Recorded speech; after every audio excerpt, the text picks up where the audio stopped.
Hey, good evening, everybody, and welcome to 20 Sides to Every Story. Thank you, O'Barry. We have a very forgiving audience as we're coming on just a couple minutes late. Tonight we're playing one of our community campaign games. We're playing The Lost City, and we're playing this with the Goodman Games Original Adventures Reincarnated version of the 5e conversion of The Lost City. And we've been trucking along through this campaign for, I want to say, since about like October or November. I think we started this one up, so it's just a testament to how much content is actually packed into one of these books. We play, I don't know, about 3 to 4 of these games each month, and these games are thank you to the people that watch the channel, specifically the people that support us on Patreon and with Twitch subscriptions. So if you're looking to get in one of these games, you're watching us here tonight, and it looks like a lot of fun, and you'd like to get in on the fun yourself, consider supporting us in a number of ways. Probably the easiest way for most people is with a Twitch Prime subscription. If you happen to have Amazon Prime, you have basically available to you one channel that you can subscribe to for free each month. And so if you use that on us, you'll get emails from me when we've got spots opening games, which, as you can see tonight, we're looking for people. We could have had a few more people here on the bench. So that's a great way to support the channel and get a shot at playing with us. The more consistent way would be through our Patreon. The Patreons always get, when I create the sign-ups each month, the Patreon folks, I give them the first crack at signing up for games. So you can also check out our Patreon page. I just put the link in the chat here if you want to check that out and see what your support of the channel will get you. So the other kind of exciting thing with the Patreon, I'm getting our Patreon folks started up with the Candlekeep Mysteries starting this Friday. We're going to have our first game, and so I've got a few of those games scheduled for the supporters of the channel. So another great incentive for if you want to support us to get in on that. Or if you just want to come and check out what the new content looks like in action, stop by on Friday at 7 p.m. We're going to have the first, the level one of the level 1 adventures from the Candlekeep Mysteries will be streamed here. So come check that out. We've got a full schedule, so you could check out the schedule either here on Twitch. It's down in the info section of the channel, or come join us on Discord. I post the schedule each week for all the things happening on the channel there. So come hang out with us in between streams. I've got the link to the Discord server right there in the chat, so you can come hang out with us when we're not online. Great group of people. Lots of things going on involving tabletop role-playing games. We've got some folks playing Valheim on a pretty regular basis. We've got some people who are playing all sorts of different games. So it's just a fun community to come and be a part of. And with that, that's all I've got for my adverts at the beginning here. We got to pay the bills, and now we'll get right into the action here. So where we're picking up in this adventure, this is the first session after a pretty climactic kind of point in the campaign. The adventurers, the heroes, had been helping out this group of people known as the Synodicians reclaim their city of Synodicea from the Zarganites, the followers of this eldritch horror monster known as Zargon. And we're coming off the heels of that battle. The Church of Zargon and his followers have been defeated.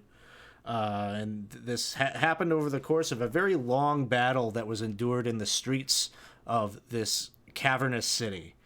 During the final moments of the battle, Zargon himself actually made an appearance. This terrifying looking thing here, with the iconic one eye, his obsidian horn and tentacled arms emerged from a cavern that the warrior maidens of Matarua had been defending There's a cavern that leads up to the pyramid where our whole adventure started.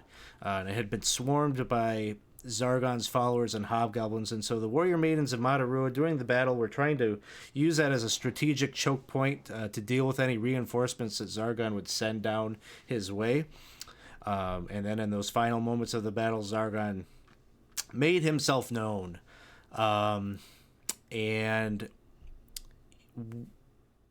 it seemed like he was having no problem fending off the warrior maidens as he struck out with his arms that were like battering rams, slamming them to the ground and tossing them aside with ease. But he withdrew almost in maybe in the moment it seemed like a retreat, but really what he was doing was baiting the leader, the champion of Madarua, Pandora, and a friend of the party, Drifting Rain, this tabaxi friend that they had picked up way back when we were doing our Isle of Dread campaign. And he had been kind of helping out the warrior maidens of Madarua up there at the front lines. And so as Zargon withdrew into the cavern, they charged forward under Pandora's call. And as they charged forward, Zargon's tentacles reached up to the ceiling of the cavern and brought it down and left a wake of rock and debris that closed off the passageway and separated them from any reinforcements that the other Synodicians could have brought forth. And I've got some stuff happening here. We got thanks for the cheer. What else we have? Oh, the DM gets a reroll. Thank you for that, Corey. So 0.1 for the Zargon people. So that battle, while won, maybe felt a little hollow to at least the party and many of the Synodicians, especially those who follow the goddess Madarua. But we were picking up several days after that battle reached a conclusion, and the Synodicians are taking back to the streets, taking back their homes, many of which are coming back into their homes for the first time in over a year. Many of them are being reunited with loved ones who were stuck in the city during the occupation from the Zargonites, and so there's been many tearful yet joyful reunions that have happened.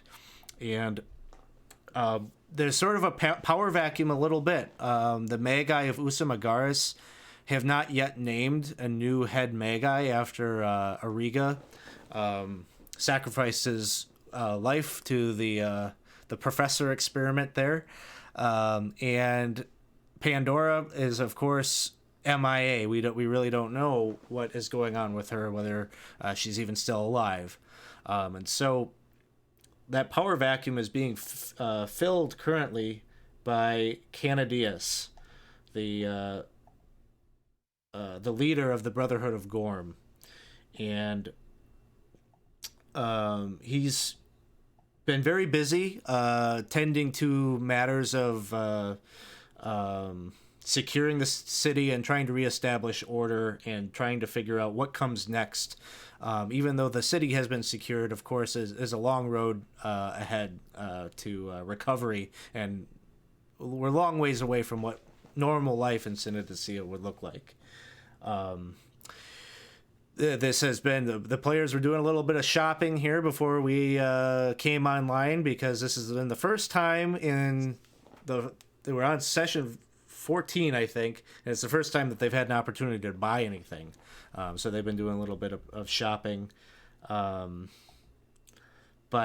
where we're beginning here, Dunker, Helibet, and Professor, you three are waking up. You've been invited to stay with the Brotherhood of Gorm at their stronghold. And you're basically waking up in what is essentially dormitory-style living. Kind of wide open room here. If you need specifics, it would be right here in L5. Just a room of bunk beds that basically encircle the perimeter of the room, a few in the center. Military-style living. each outfitted with a small wooden trunk at the base of each bed for personal effects and things like this. And I think before we go any further, I'd like to offer our players each an opportunity to introduce themselves. So we'll go around the virtual table here and get a little snippet of who your character is. Just give us name, class, race, and maybe tell us a little. We'll say it's been about 3 days since the battle in the streets. And so you've had kind of 3 days to rest, recover, and tend to anything that you feel that you've needed to over these past 3 days. It's probably the first time that you've felt a little bit more relaxed, a little bit more at ease. And so tell us what your character has been up to these past few days. And we're going to start first right at the bottom of my screen here with Dunker. Oh, living the military life is very painful. I think I'll sleep on a pile of rocks tonight and get a better night's sleep. Well, my name's Dunker, and I'm a Cobalt bard, which has created a bit of a problem. And but just been trying to get even small jobs, just trying to entertain small groups of troops or anybody just for money to get by. I do believe in the cause, but I do believe in making money on the side while I'm doing so. So I'm just trying to make a little money. I don't have my loot anymore, but I'm still fluting away. So just trying to make some money on the side. Just a clarification for me.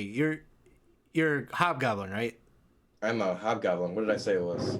I think you said Kobold, but Did I? Maybe I I'm a misheard. Hobgoblin. Okay. Very good. Next up, we have Helibit. I'm Helibet. I'm a hill dwarf cleric, and I've really happy at the accommodations that it's more than I deserve, and it's a really nice bed. But I've been going around town and trying to help out with healing people that have been wounded from a recent battle. Yeah, your skills definitely would be coming into play here because the retaking of the city has come at a heavy cost in terms of not just the loss of the warrior maidens of Matarua, but there are many folk, combatants, and just the civilians that have been living down here in the city alike have sustained some injuries, and so you've been coming in handy. Next up, we've got Professor. Hi, I'm Dawson. I'm playing the Professor. He is a human citizen Bladesong wizard. And as for what I've really been doing in my downtime, other than taking care of poor old Murray Brett Tremaine, lovely lad that he is, I probably would have spent most of my time trying to research in the library what the hell it was I actually just saw. That's quite a peculiar beast.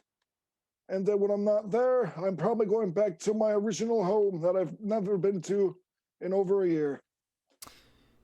You can there actually is a library. There's a library in that you would be very familiar with in the stronghold of the Usamagaris Magi.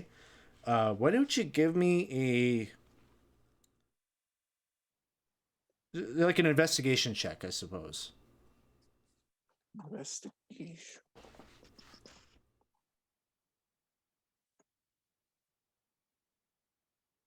Okay.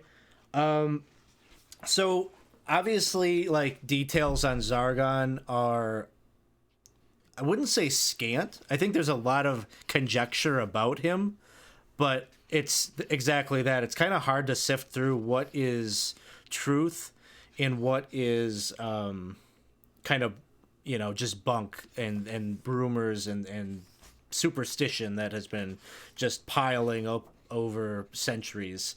But one thing that you've come across, and I don't know if the party knows this already, but Zargon's been killed before. Several times, in fact.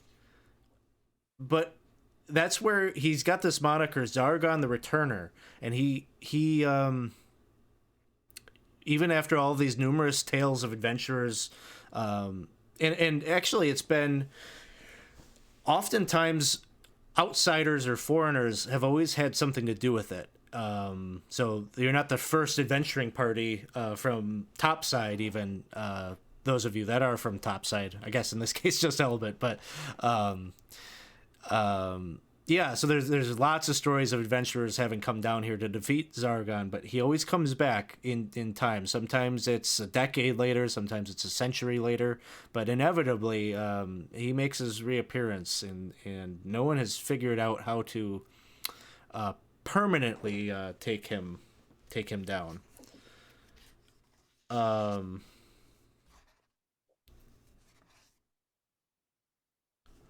Yeah, so that's a little piece of something that you pick up in the library over these past few days. As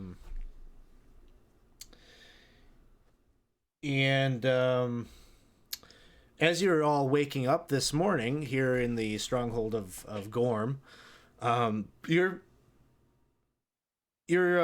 smelling the scent of food being prepared. The mess hall is probably where that scent is coming from, captivating your nostrils, and instilling in you a desire to maybe fill your stomachs.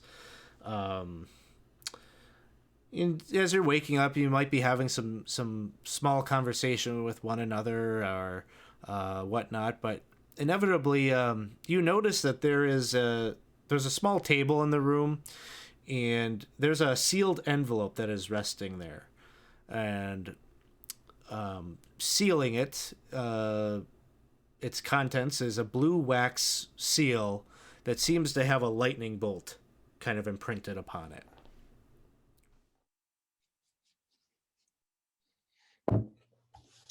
Ooh, maybe the guys got together and put a little more money together for my last performance. I think that's might.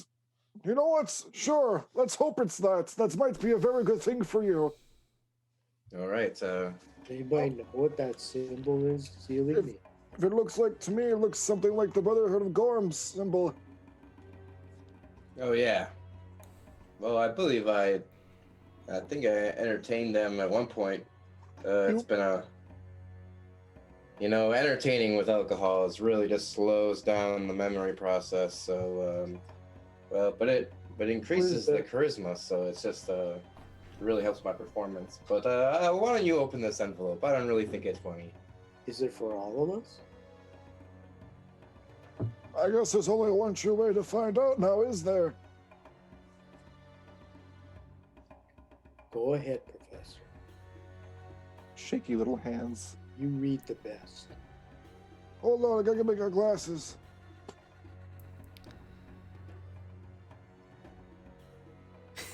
And I read it. You manage. It takes a little bit of time. You gotta get that fingernail, right underneath there to get the yips. Now. But Come on now. Oh, I missed it. Let's try it again. Boop. you manage to crack it open, and inside is a letter, and it's written in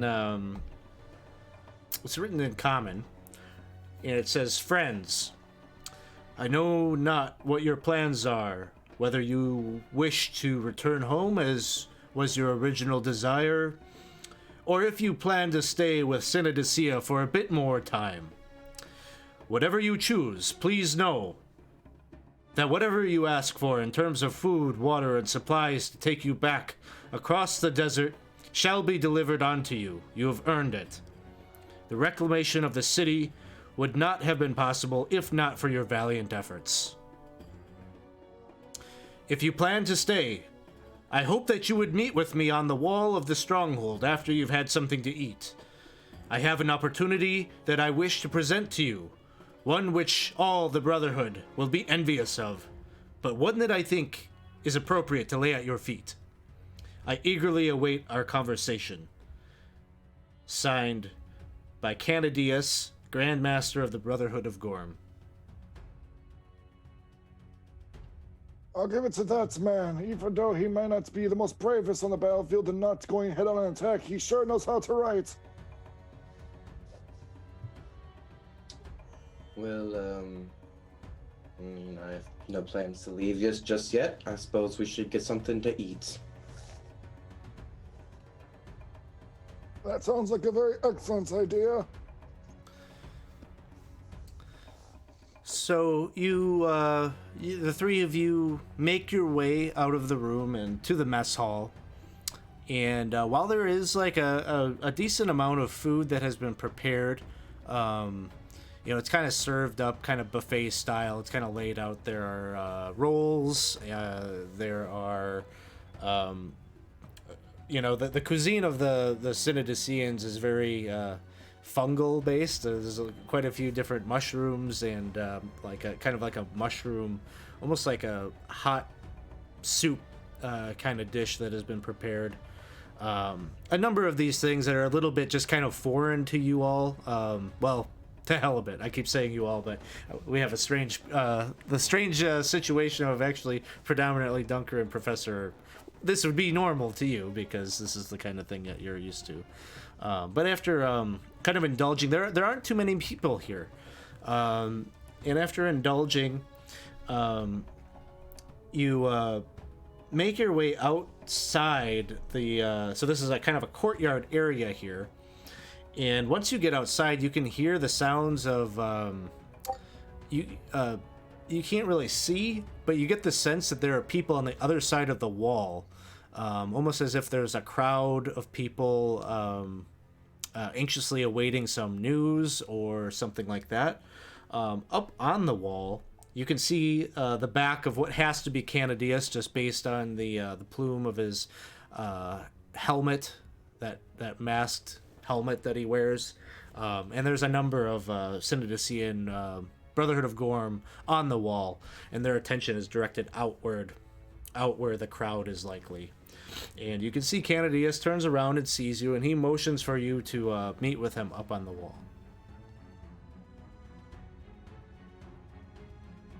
He did. I did stay to meet him. Let's go talk. Yeah. And as you make your way up there, Canadius smiles, and he puts an arm around you, Helibet, and he says, "How are you all doing? Did you get something to eat? Did you have a good rest?" Yes, I did. It was very fine, and the food was excellent. Well, I'm pleased to hear it. I take it since you have come up here to meet with me. What are your plans? You plan to stay for some time? I will stay and help heal the people as long as they need me. That is good. You've been very useful these past few days. You've given comfort. You've saved many lives. If it weren't for you, our numbers would be even fewer than they are. And we need everybody that we can get. Even now, we're staging operations to head down. The discovery of this elevator of sorts that you discovered right at the tail end of that battle. There are legions of hobgoblins and other allies of Zargon down there. They have slaves. They have our people. They must be liberated. We need to reunify all the Synodician people back together once more. But the spirit of the people cannot wait for these reunifications. They need something. They need something now. And that is why I've called for you to come here. I wish for the three of you to take the challenge to run Gorm's Gauntlet. And as he says that, Professor, you probably know something. You've probably heard of it, even though you're not a follower of Gorm. Just as the Mataruans had the test of blades, which you went through, the followers of Gorm also have sort of a feat of strength that many of their rank aspire to. And you can only be selected for the Gauntlet of Gorm by the current Grand Master. And this is something that hasn't happened for well over a century. So it's, you know that's like a significant thing that he's bringing this up and even asking the three of you to perform it. If we could have three champions such as yourselves run the Gauntlet of Gorm and be successful, not only would you potentially gain the favor of Gorm and acquire a very special artifact that once belonged to Gorm when he was immortal, but you would raise the spirit of these people. It is quite an honor that you nominated us. I do like to raise the spirits. I With the people. It'd be a disappointment. Someone more qualified should be chosen. Of course not. You're great, Halibut. You've been doing a lot of the heavy lifting. In fact, I would like to give him Bardic Inspiration already, just so that he can have it whenever. Just so you know, it expires in 10 minutes, so you No, never mind that. Yeah, don't- you can't don't- have it. I'm talking you up, but I'm not inspiring you, I guess. But you're getting a Regular little ass inspiring. you're getting a little chat inspiration right now because Sith Lord Dave has just redeemed Buy Everyone a Reroll. Yeah. And seeing as there's only 3 of you, we want to make sure that Dave gets his money's worth here, so we're going to give you 6 rerolls for that. Hello, but don't be so foolish. You successfully went through the challenges of Madarua, remember? That was probably only because of my fine company that I am with. I wouldn't have survived without you. I don't think that's true. We wouldn't survive without you, Halibut, you see? You're very important. If Oh, you, but I just if can't. you with me to a company, I will go with you. Oh, you're gonna shine like a star out there. Well, I tell you what, if you can handle this gauntlet, clearly you'll have some confidence in yourself. Clearly you'll prove to yourself even that you are meant to be here. You are great to even be offered this. Surely if you can actually do it, then you are great. They don't know shortfall. Well, perhaps running the gauntlet will give you that boost of confidence that Dunker here mentions. But if you don't have confidence for yourself, know that I have confidence in you. You honor me by coming here and accepting my invitation. I will do what I can. And he, kind of for the first time, he's got his mask up, the face of Gorm, the visor is up, and probably for the first time ever, you see him kind of like a little bit of the edge of his mouth kind of curls upward with a little bit of a grin. And then he turns to the crowd and he begins speaking as Synodician, so Professor's probably the only one that really understands what he's saying, but he says, thank you all for gathering here today. I am proud to announce that we have 3 champions who have accepted the call, accepted my invitation to run Gorm's Gauntlet, something that we have not seen in over a century. We need Gorm's blessing in this time of need. We have repelled Zargon from our city, from our street, and we continue to liberate each block of the city and each soul that has come under enslavement by that oppressive monster. Let today be a showing that with united together, putting aside our differences, we can conquer any force that would seek to rob us from what makes us Synodicians, and that is our freedom. And with that, you can hear the crowd kind of is cheering. It seems that the city is really taken to Canadius being the one to kind of lead them through this time. And with that, he beckons you to follow him as he leads you off of the wall and back towards the stronghold. And he brings you to an inner chamber, which is, let me point it out on the map just so you can get kind of a sense of it. Actually, as you pass through the main doors here, right where that F is, there are a set of two wooden doors.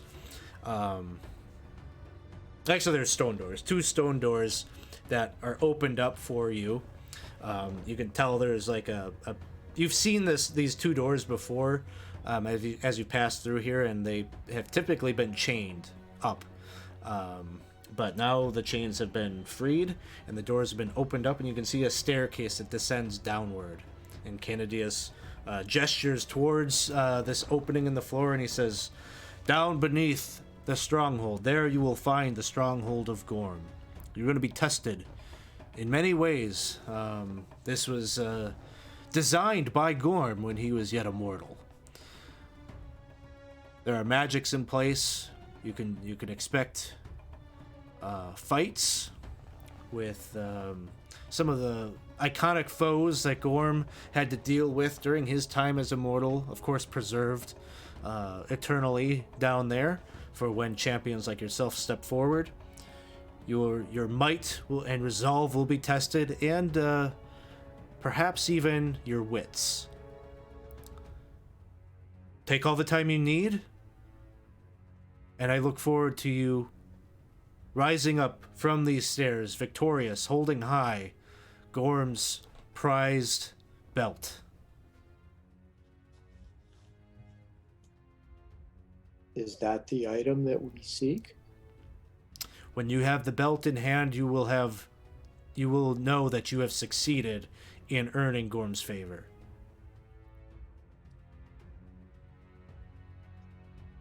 Well, I think it's time we prepare ourselves. I'll be right back. I'm gonna go back. Right back. Where are you going? What's going to happen? Yeah. Going back to the room, getting all my necessary combative things, because I am bringing all that everywhere. It's heavy. All right, I'll come back and help you. I am but a feeble old man. Remember that. I can barely lift a chair. So I'll help you carry your stuff. Thank you, young man. You're so very helpful.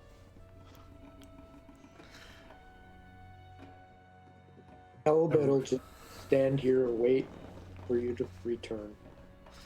Ariga, Professor, you just hear Ariga in your head say, "Oh, you are becoming so wise, making the little young people carry your stuff. It is the right way."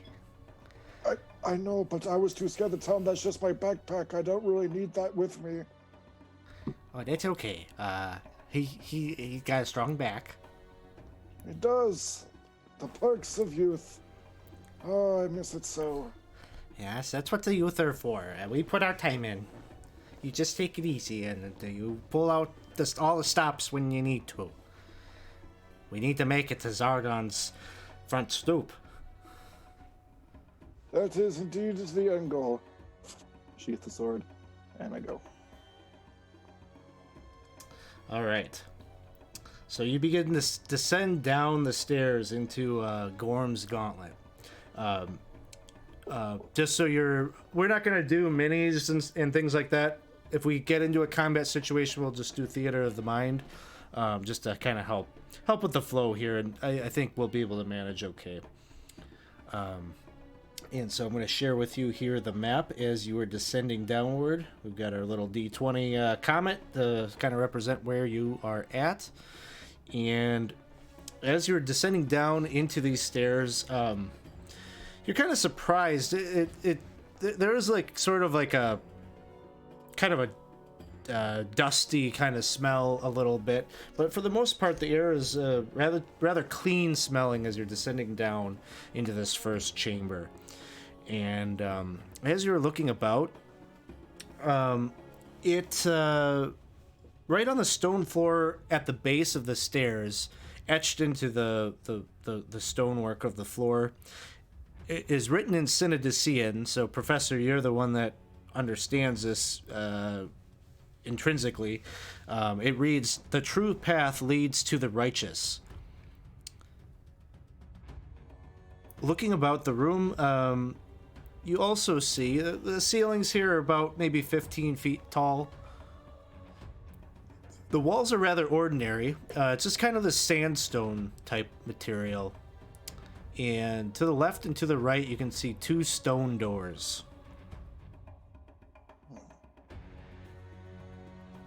Are they pretty much identical? For the most part, yeah. It's just kind of a slate stone door. The gilded handle. Gonna take a moment before globules of light will pop out and go in each corner, and I'll cast dancing lights just to get us a little extra light in the room. But aren't we all have dark vision? Yes, but you see, well, it helps with in case we need to see color. Yeah. And you'd still be in complete darkness. You'd still be at disadvantage on perception checks. So it is good. So your lights are kind of reflecting off of the metal of the handles, and giving you a better view of the room. You can see little motes of dust kind of clinging to the air. Left or right, Professor? Is this honestly, truly a question we have to ask? Because as we all know, the correct academical answer to this is always left. Okay, then let's do that. So you move over to the left side of the room.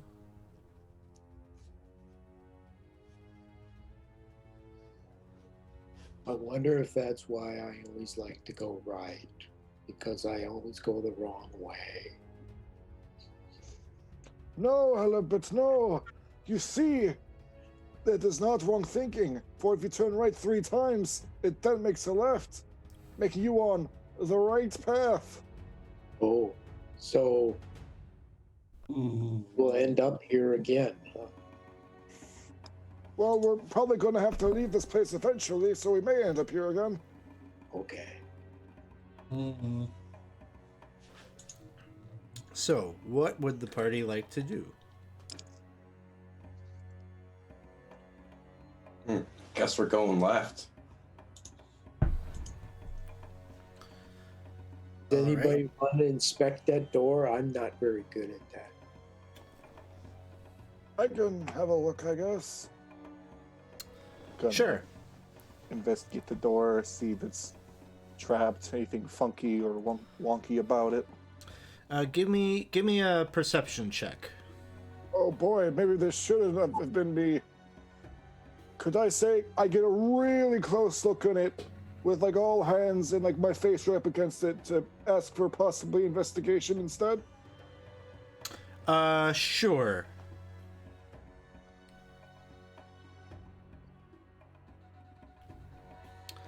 Okay. As you get up to the door and you're like pressing against the door, kind of feeling it and such. As you're doing that, you kind of you press just like a hint of weight on the door, and you see like a few pieces of like stonework, like a little bit of crumbling pieces of rock kind of dropping down above. And as you look up,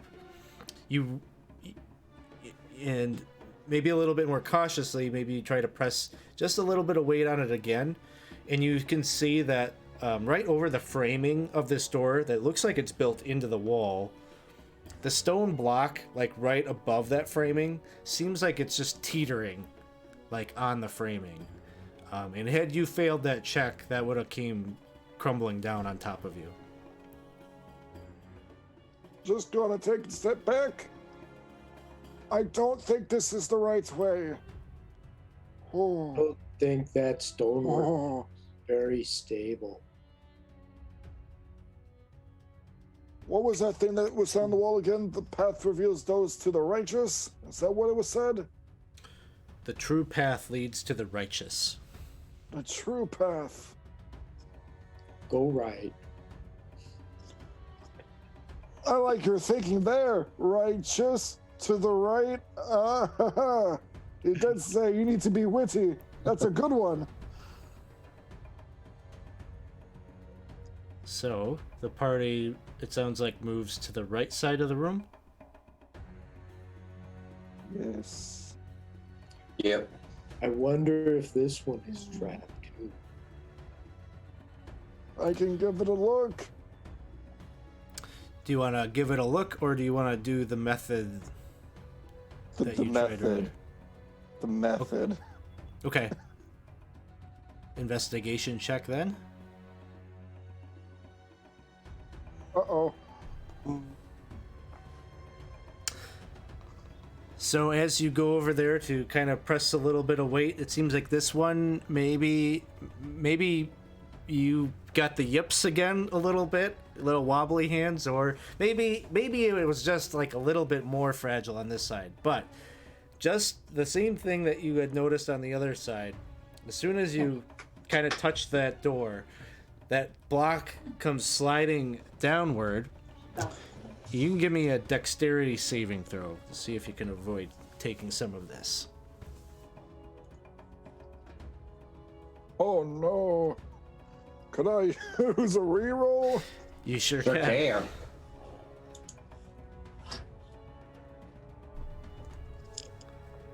So with a 16, you'll take half. You're sort of expecting that, so 6 points of bludgeoning damage as you kind of move out of the way, but unfortunately kind of get clipped. Your kind of ankle kind of gets hit and kind of skins a bit of flesh off. I think this gauntlet is going to be very dangerous. Maybe I should go first. But now, you can see now that this is a false door. As it's kind of cracked open a little bit, you know, putting a little pressure on it, it did kind of pivot just a little bit before you had to dodge out of the way.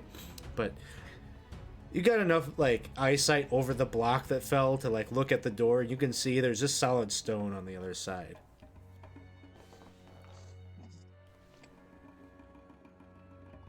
Maybe there's a clue in the writing. Professor, you were right all along. We're going to have to go left. Yes, now that we're facing right, we now have to look to the left, which is at this wall, which has the writing indeed.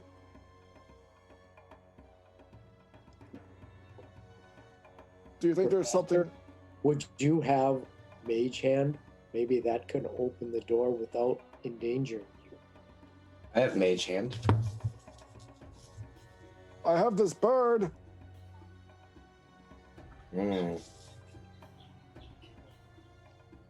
Maybe the two of them can work together. No, I'm just kidding.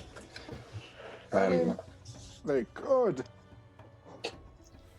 I will attempt to Mage Hand and check it out. So you cast Mage Hand, grab at the handle of this door over here.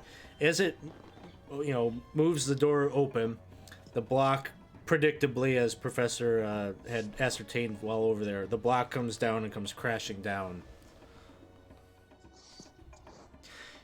And again, when you go over there to kind of take a look, the door leads nowhere. It just leads solid worked stone on the other side. Halibut's going to go around the room, checking out the stonework very closely. Sees a dwarf. He's going to look at the stonework, see if there's some sort of a hidden passageway someplace. Give me a perception check at advantage.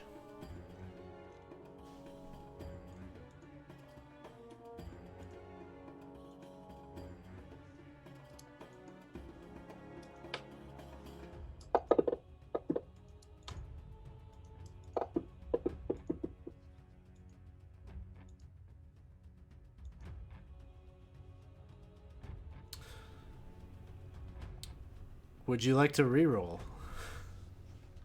I think I would. Is this going to be an advantage too, or? Yep, the reroll is at advantage.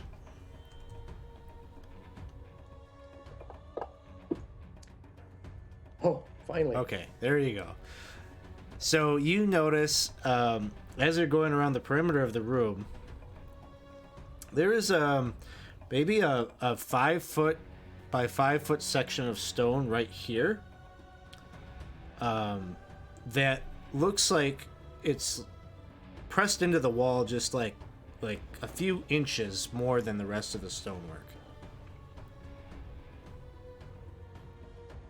I'm going to try to find the stone that would release this and open it up. You're looking for like a trigger or something like that? Yes. Give me an investigation check. Oh, that's not good. I will help you.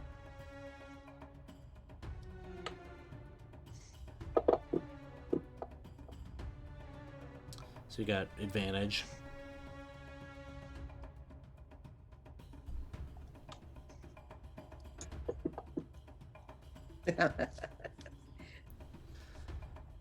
You're checking around the room. You're not finding any mechanisms or anything like that. Should I detect magic?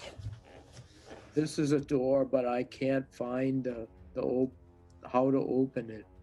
It's not a door. Well, it seems to be different than the rest of the stonework. There's something here, but I can't find. Have you tried pushing the block? Okay, I'll try to push. Give me a strength athletics check.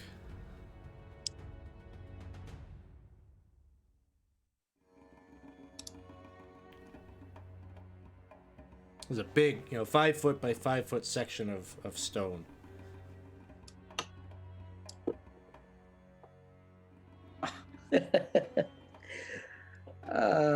Can somebody help me? I'm just not feeling very strong. Sure, anything for you, old friend. You All right, take so advantage. Together, all of us.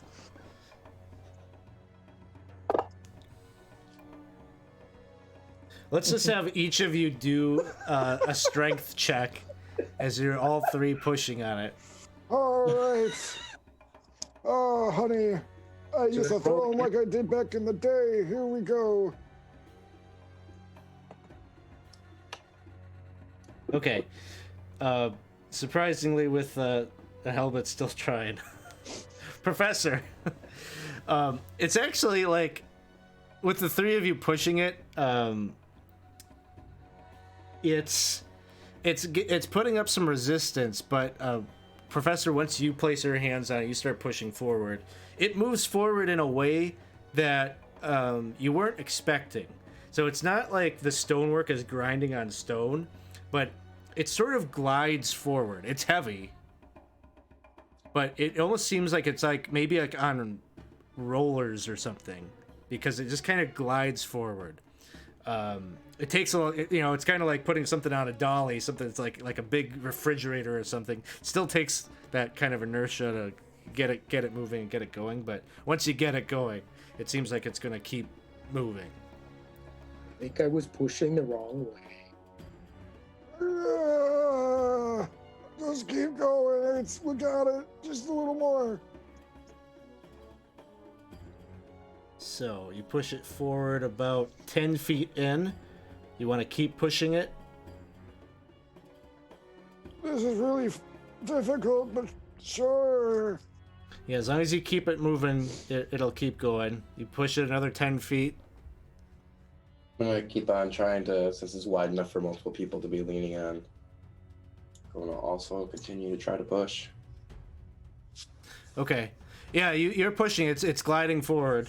If you let it stop, it's going to stop, and you'll have to just kind of get it moving again. But anything that you're doing along the way.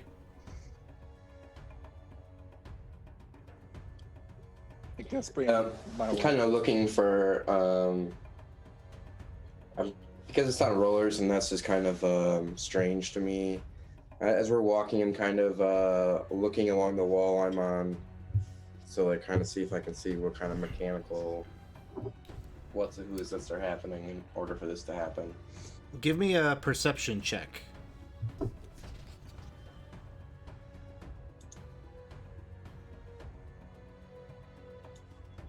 All right. So, you're not seeing anything that necessarily directly relates to the block that you're rolling forward, but your eye catches on something here. As you're moving this thing forward, you can see right here, there appears to be a door, like a secret door.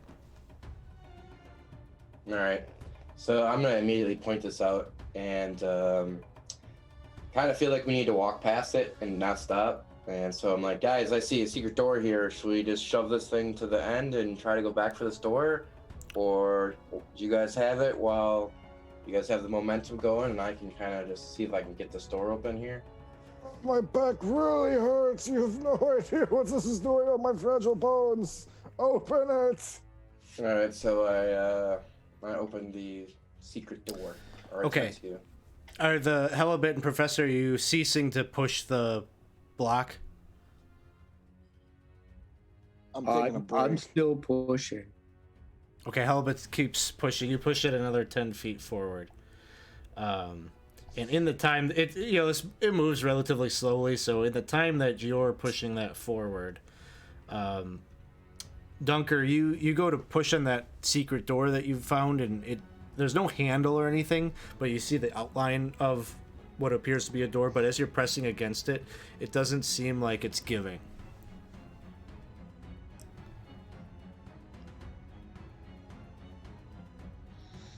But this door has like kind of seams around it that imply it's a door, and I don't know if I should think it's some kind of magical door or if I'm just not finding the mechanism. I guess I'm gonna just continue to find the mechanism since this this thing that we're pushing also seems to be non-magical. So okay. While you're searching for the mechanism, Halibut, are you continuing to push the block? Yeah, I'm gonna stop. I Okay, probably so pushed it too far already. You stopped it right there. Dunker, give an investigation check. all right. Uh-oh, Dunker's not very smart. Yeah. I mean, you're. I don't know if you got like a dagger or something out, kind of like running it along like the stonework, trying to there's kind of sandstone material a little bit, so like some of it does kind of like crumble away, and so there's like divots and things like that in places. There are all sorts of places where a button could be hidden away in, as you're kind of whittling some of that away, but you don't find anything, and the door itself, the seams are very tight, and so you can't really like get any. You're not able to get your dagger in there. Not really able to see through the seam. You're just coming up kind of empty-handed on this.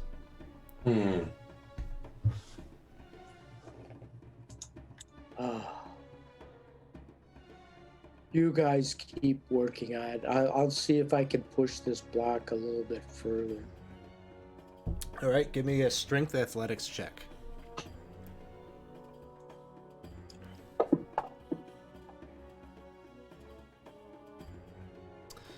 And with just yourself, you don't seem to be able to get that momentum going. Oh, all right, Booker. You keep an eye on the young one. I'll go help the other fellow. Oh, don't worry, Halibut. I'm here too.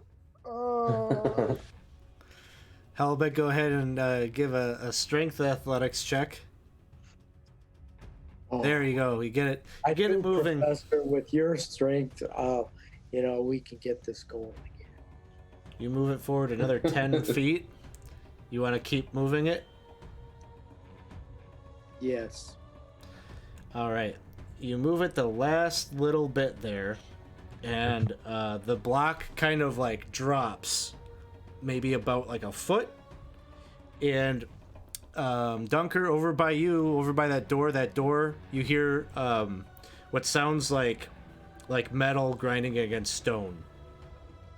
And you even see like the stone door, the secret door, kind of waver a little bit, like a locking mechanism has just retracted, and you get kind of getting the sense you push that, it's unlocked now. You can push it open and move on into the next room. All right, so it's kind of like trying to figure it out. It's kind of pushing and it opens, huh?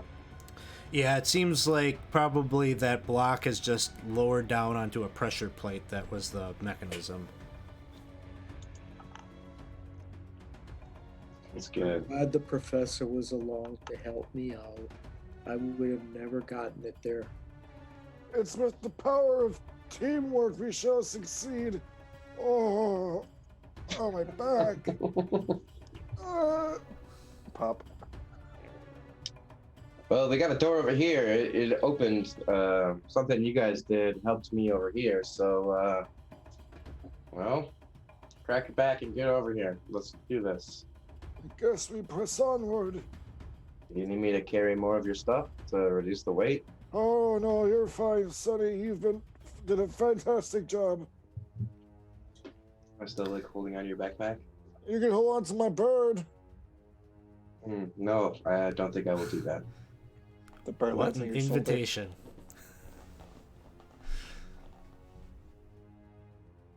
So what is just in case we need to know later, what is like kind of the marching order that y'all are traveling? I think I should go first in case there's a trap. Then it won't kill anybody important. I'd like to get my mage hand to kind of crawl ahead of everybody to. I guess it's not really just gonna be traps. It's gonna be pressure related and not a fake hand pressure related. So There's a door up ahead. You could always have like your mage hand like hold a torch or something for you, like 30 feet out or something like that. yeah. So Halibut in the front, Professor in the middle, and Dunker in the back. Yep. So you travel down this hallway, 10-foot wide hallway, but then once you get to the end, it opens up into this kind of larger room. It's filled with sand. The floor is just sand. So kind of like kind of a depression from where you're currently standing in the hallway. Almost like it's like a big sandbox or something, it dips down maybe a foot or so. Right in front of you is this large mechanism. It basically looks like a balance, like a weighing balance. And I wish I would have scanned this image in so we could put it up on the screen, but this is what that looks like. One of the to the south, the dish there is weighed down by a big stone granite block, just like the one, very similar to the one that you've been pushing down that hallway. And the other is tipped up, and it just these huge feathers, you know, from some kind of monstrosity or something. Maybe a cockatrice or something. Hard to say. But lots of feathers stacked on top of each other, and it's tipped up. On the stonework behind it, in Synodician, it reads, "Only one feather is needed to restore balance." Are there any other feathers lying on the floor around the room? Just by glancing around, you just see sand everywhere. I mean, it probably doesn't count, but I have an owl. Guys, this it seems like the kind of gauntlet tests one would expect, where we have to kill a monster and then add its feather, but I don't want to kill any kind of... This is a cockatrice feather. I don't want to deal with the cockatrice. Honestly, I just don't want to deal with the sand. It's coarse, it's rough, it's irritating, and it gets everywhere. Are there any other openings around the room, or is it just a sealed room? The walls. What's on the walls around the room? Other than that writing on the far wall, nothing really decorative. It's just, you know, kind of a, you know, stonework, kind of like cobblestone, the sandstone, but various shapes and sizes holding up the walls. You give me a perception check, and you can have it at advantage for your dwarfiness. I'll also bring some dancing lights into the room, just for extra light.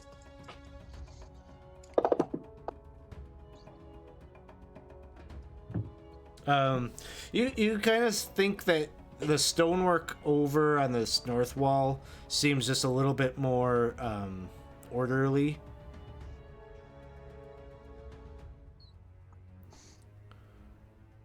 Kind of the mortar lines of the stonework seem like, yeah, that could be some kind of a secret door or something. I'm gonna I'm gonna try and, you know, test the sand a little bit, see if it feels very firm, you know. You step forward into the sand, and it, you know, you don't fall through or anything like that. It's, I don't know. It's kind of like walking on the beach. Hard to say how deep it goes, but you're not falling through, so there must be a floor or something that's keeping the sand contained. All right, I'm gonna go and get a closer look at that wall. Okay, you walk over there. Anything in particular you'd like to do? I'm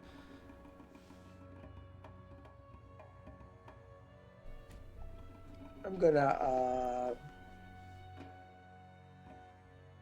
maybe take my warhammer and just kind of tap on the wall a little bit there. It definitely makes like a hollow sound.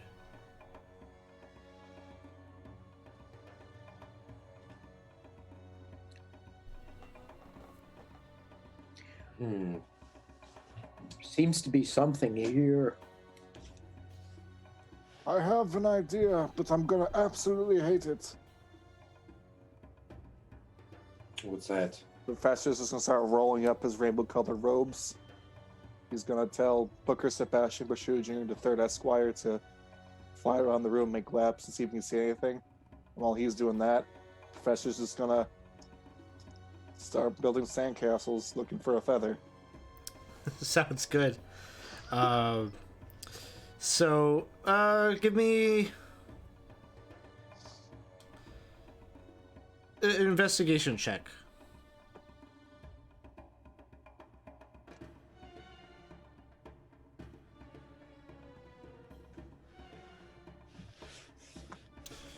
So this takes some time. You're probably in here for, I don't know, maybe like 30 minutes or something, like kind of piling up your sand. You know, you're doing your best without water. Eventually.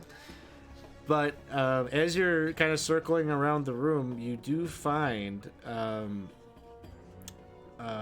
buried in the southeast corner here, there's like it looks like a large box. Maybe, I don't know, maybe 3 feet long, about nearly a foot tall and wide. It's hinged. I'm gonna cast Mind Sliver on it, just in case it's a mimic. You don't get the sense that your spell actually like connects as you cast that. I check it for traps. Okay, give me a perception check.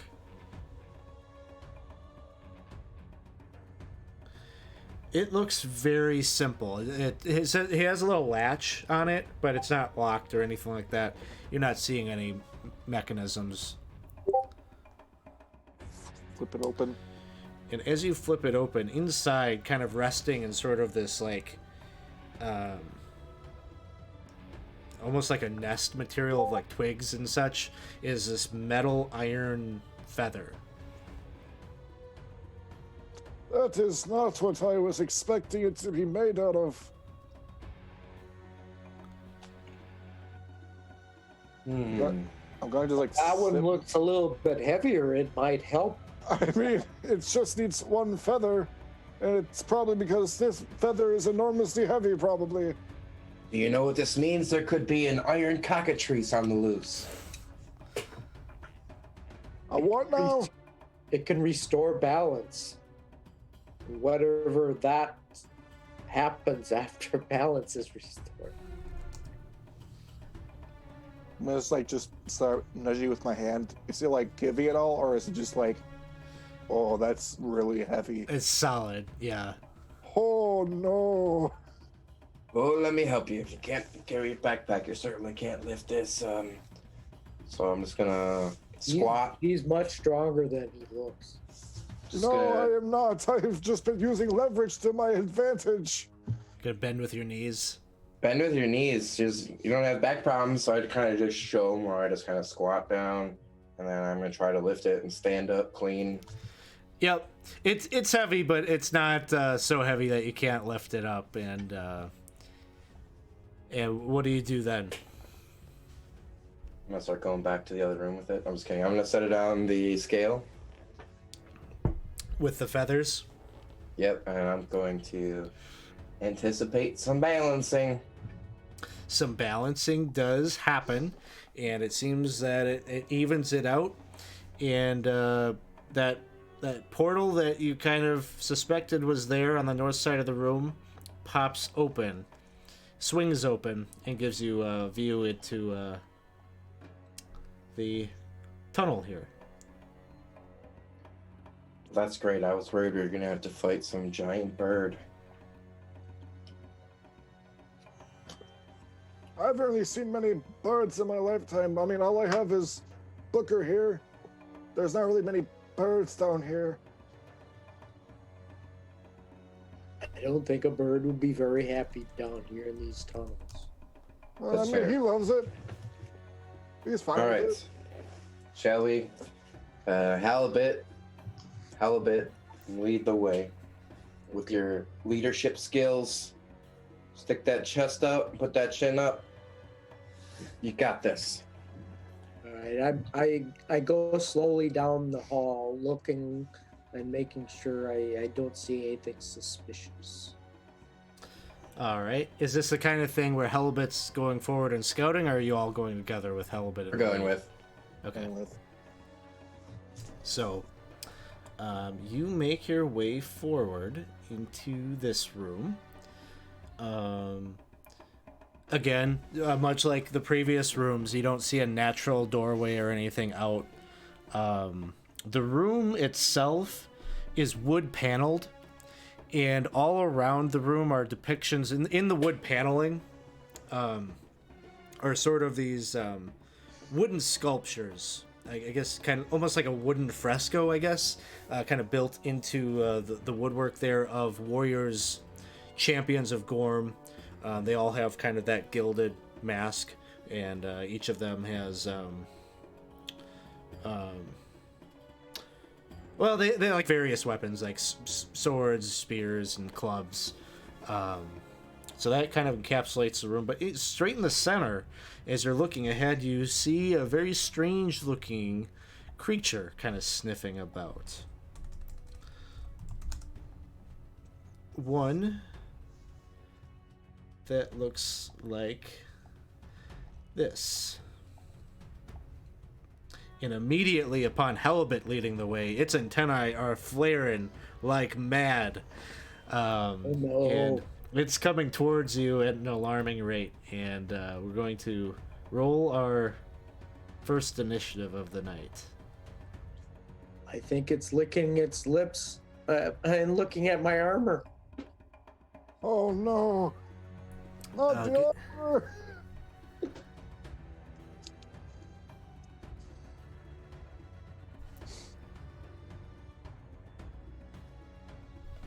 Give me just 1 second.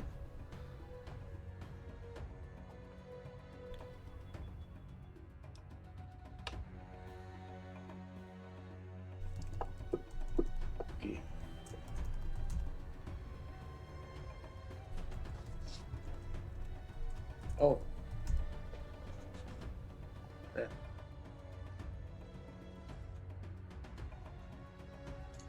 Alex got slimed. What's that? Am I green to you? Green. Oh, okay. I'm gonna leave it just because it's not a problem on the stream. So, Okay.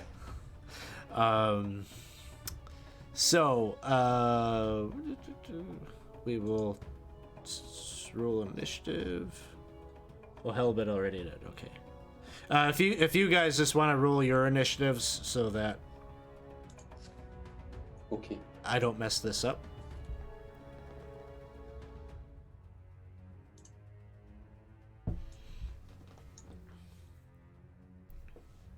Oh, look at that. All right. Dunker, you are first to act. So this thing is mostly upset with Halibut, right? Well, you can definitely tell without any perception or insight or whatever. It's moving towards Halibut, and its antennae are kind of flickering and seems like drawn towards him. I would use invisibility, but those things might be detecting movement or smell or something weird. So I'm going to yeah,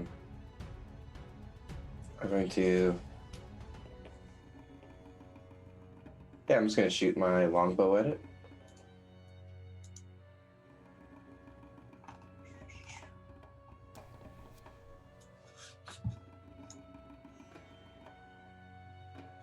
All right, that will hit. All right, and damage.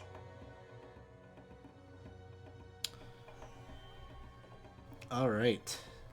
And for my bonus action, I'm gonna give Halibut some bardic inspiration. Halibut, you got this, all right? You're made for destroying monsters like this. I kind of poke him in the back, be like, you got this. I've heard about these.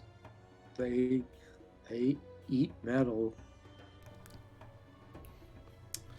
And as that thing is, it kind of lets out a little bit of a screech as that arrow hits into it, and as it lets out this really high pitched kind of sound on the ear.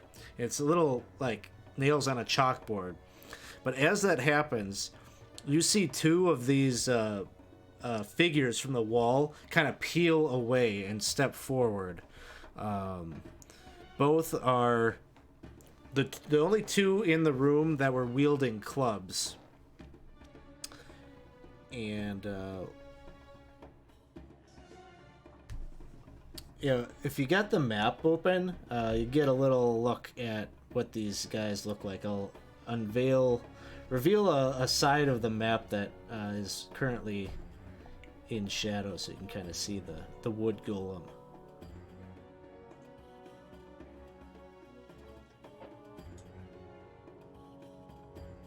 The only map I have open is the Gorm's Gauntlet. Yeah, so over in like the lower left-hand corner, I just revealed that part of the map. So it's kind of wood golem looking thing. So he's gonna step forward here, and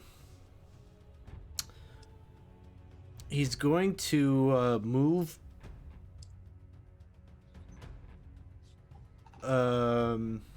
We'll just randomly determine this. This one is going to go for halibut. So he steps forward and takes a swing at you with the club. A 23 to hit. 23 hits.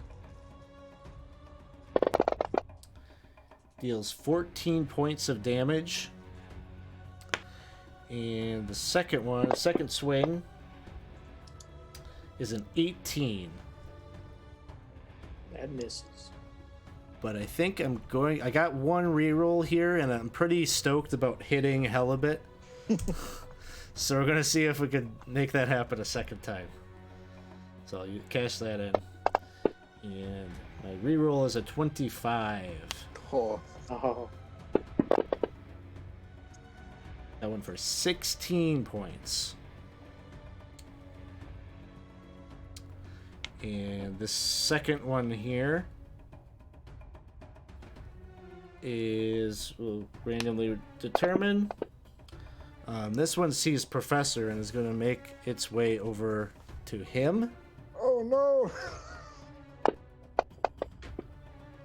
A 16 to hit. Shield! Oh! Shield is up. Second attack is a 19. Misses! Rust Monster is coming towards you, Halibut, and it's I'm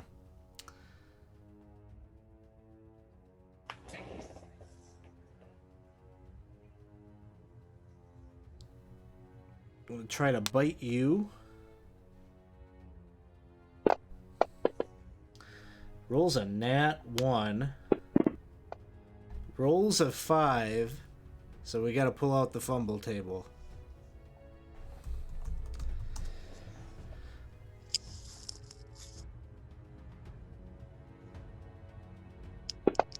And let's see what the fumble effect is.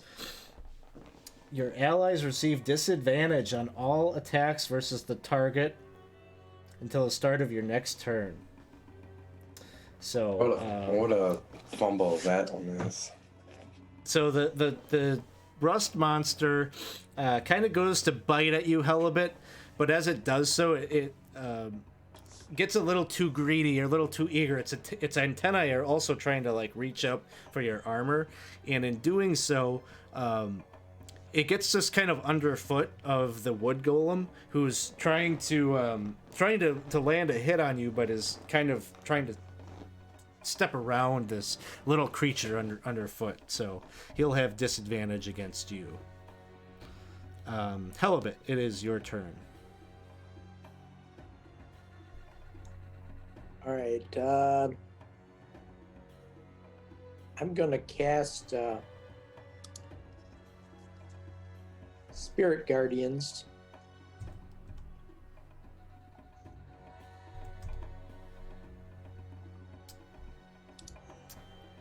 All right. And what do I need to do? A save? A save? I would cast your spell so that you're concentrating on it. So you gotta switch your mode to combat, and then click on the little magnifying glass next to Spirit Guardians, I did that. and click the effect that says Spirit Guardians Concentration Self. That's all you have to do right now, because that takes effect at the start of the enemy's turn.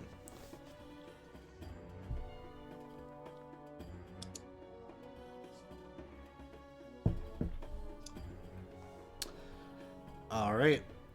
Anything else, Halibut? Um,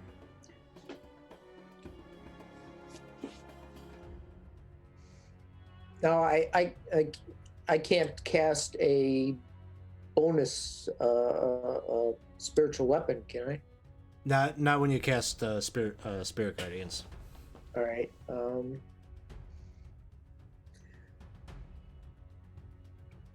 I think that might be, well, yeah, I think that's all I can do then. All right, Professor, it is your turn. So is there 2 golems? There are 2, yes. Sorry. I'm only seeing one on the tracker. Number 2 was the one that attacked me, correct? Yes. So I'm going to just put these tokens out there if that's easier for people for targeting purposes. Does not represent necessarily what's going on in the combat, but the tokens are out there if you need them. I'm going to go into a little bit of a panic and say, oh my goodness, they're really big! And I'm going to do Blade Song, so I don't have to worry about the problem. I'll put that effect on myself. And then with my action, I'm going to cast Green Flame Blade at Golem number 2. So he's going to get whapped with the sword.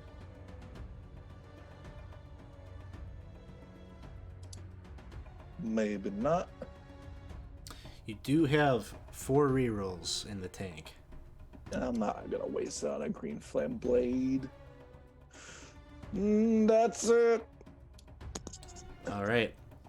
Back to the top. Dunker, it is your turn. You're looking into the fray. You're a little bit removed from the rest of the party. They're kind of more up front, dealing with the 2 large golems and that little pesky rust monster, which is probably like the littlest threat in the room, but you can tell it's getting in the way of that larger golem who's trying to play whack-a-mole with Halibut right now.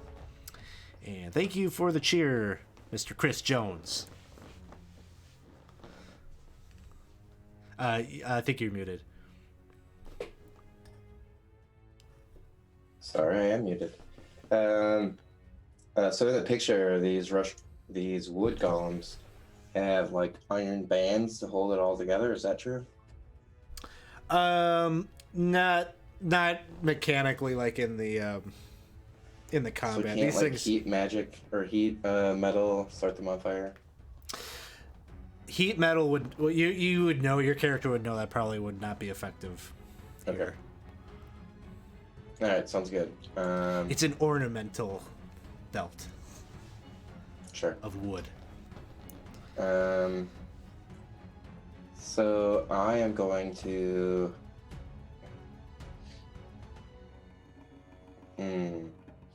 But is the rust monster summoning more of them? Are there more of these guys up against the wall? There's other guys. They have just other weapons, right? There are other statuesque things that are molded into the wood paneling. At the moment, you don't see any of them moving. Okay. All right, I'm going to.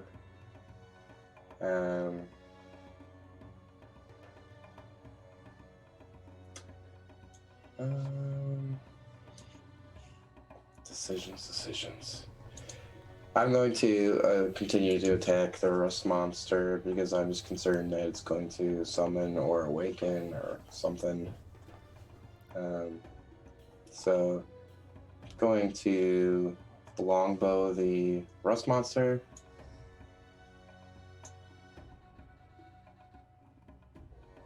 Did that do anything? Nope, did not show up. Okay, try this again, longbow. A 16 will hit.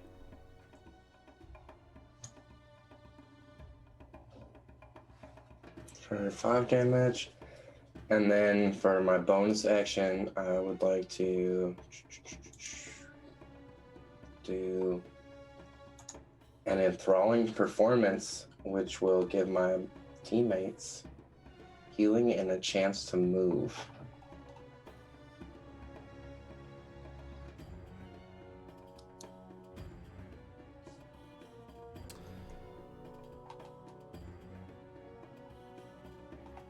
Yeah, sorry, I'm just trying to reread this quickly.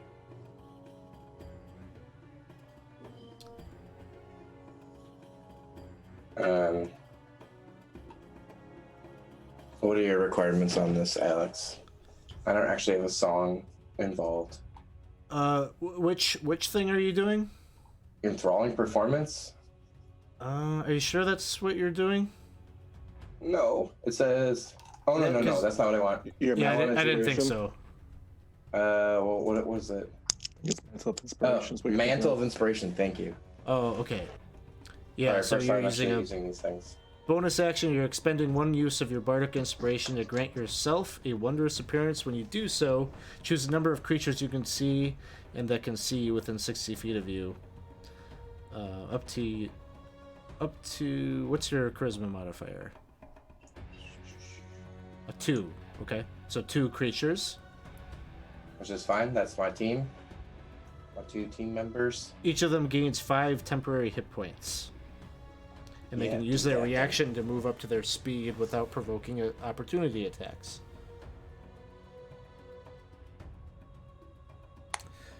So, you're using this on Helibit and Professor. Yep. Are either of you moving? I will stay in the front.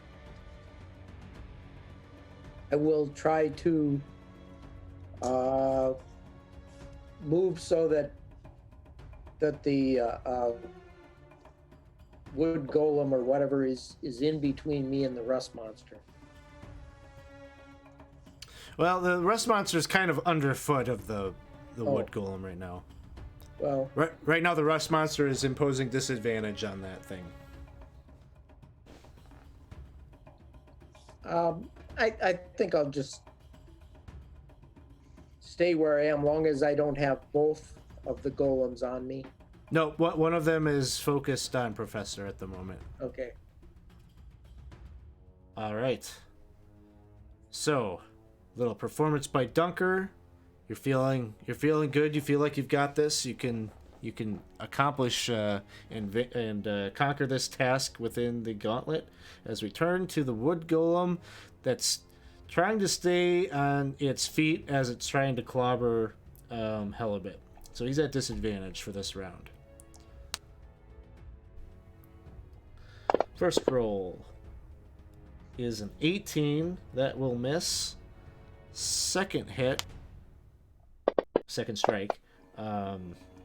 Natural 1. So I'm on the fumble train here tonight, potentially. And that's a 6. So I shouldn't have put that table away so soon. It was a 6 last time, so just more allies I can't. So your allies receive disadvantage on all attacks versus the target until the start of your next turn. So I got the same result. So I do have this spiritual. The spirit. Oh, yeah. guardian. Yep. So go ahead and drop your wisdom save on Wood Golem 1.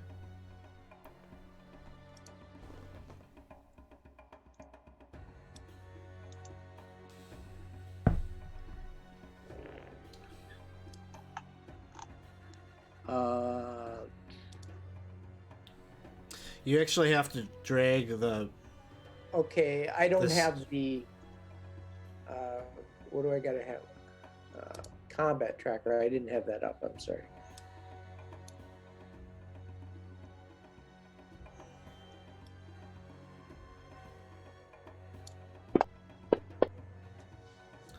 Okay, he succeeds, but it should still be half damage, so you can click and drag the.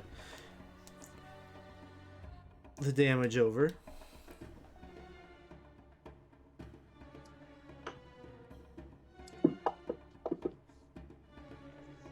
All right.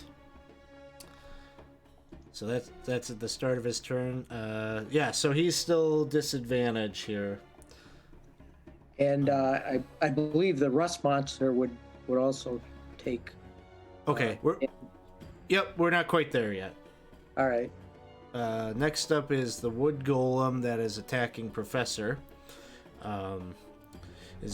Was trying to do kind of the overhand swing. He's now going to try to do kind of like more of like a golf swing, strike at your base. But a 22. Cast shield. Second attack will miss. Now we're at the rust monster. Go ahead and drop that wisdom save on him. How big is this room? Because the Spirit Guardians is a 15-foot radius. Mm-hmm. Yeah, we're gonna say that all the enemies are within it. Okay, so that second. Oh, sure. Yeah. Go ahead and drop that on him too.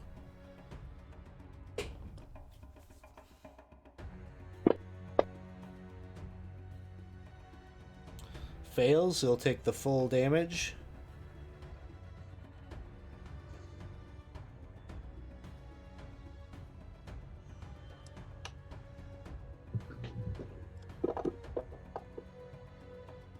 All right, 15 points. And then go ahead and do the same thing to the rust monster.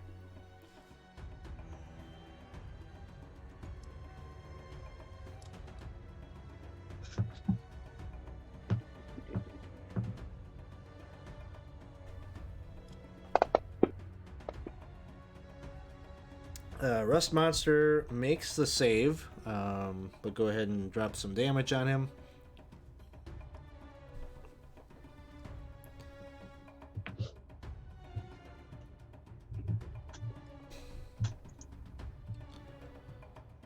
And he takes half of that. So it is now the rust monster's turn. And you're channeling the power of these spirit. What are your spirit weapon? Spirit guardians look like, Halibut? They look like angelic figures. These angelic figures are kind of dipping and diving and kind of cutting through the forms of the wood golems, and even the rust monster itself is still letting out that high-pitched screech, although it does not seem to be summoning any more of these creatures.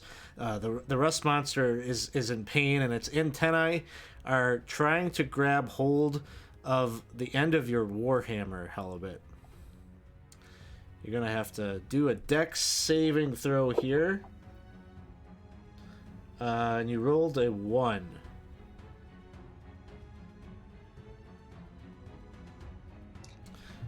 Can I do I do a reroll on that? Sure. Yeah. All right, here comes the reroll.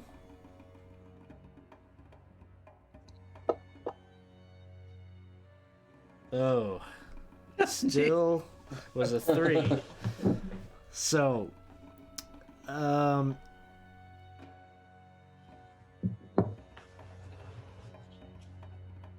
let's see how this impacts it.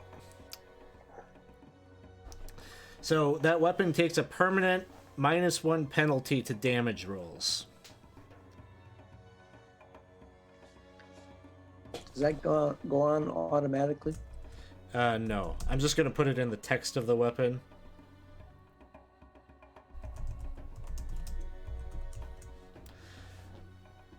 And so, as it's screeching and taking this pain, its antennae wrap itself around the head of your warhammer, and you can see it just kind of corroding almost instantly. But it's still relatively put together. Halibut, it is your turn. All right.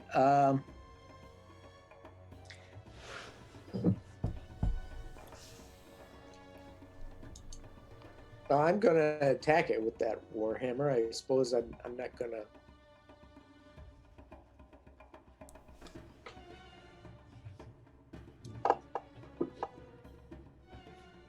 All right, you manage to like yank it out of its tentacles and then like slam it into its face. Go ahead and roll damage.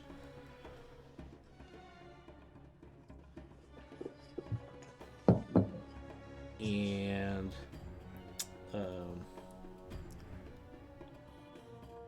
yeah, you crush its skull in. Right.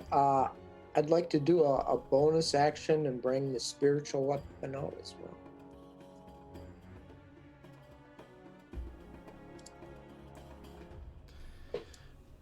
Okay, you do so. And can that attack right away? Yes. Okay. So I attack the Golem 1. Okay. And that is a 15, which is going to miss. Oh, but you could use your Bardic Inspiration to add D6 All right. to it. Yeah, I'll add that. That's a D6, you said? It's a D6, yep. All right. Is that enough then? 17 is not quite enough. Oh. All right. I guess that's all I can do, but the spiritual weapon will remain out there anyway. Sounds good. Professor, it is your turn. You know, I'm just sitting here thinking to myself, dodging the attacks. They're made of wood. I have a spell that made of fire. I'm gonna cast Burning Hands. Sounds good. You can get both of them. I'll do it at second level. They definitely have a vulnerability. Failure. All right. The first, the one that you were dealing with, Professor, that one almost like incinerates. It's like a dry wood, and it burns up almost instantly right to its core, and the ash just kind of flakes away from its form. The other one, charred and burned, but a little bit tougher, perhaps. It is still up. I will take a step closer, just avoiding the fire that's right next to me, and go up to the first one golem and end my turn there. All right, Dunker, it is your turn. All right. I realized that in trying to save all my spell slots, I used all my Bardic Inspiration. So that's cool. All right. I am going to just shoot it with my longbow.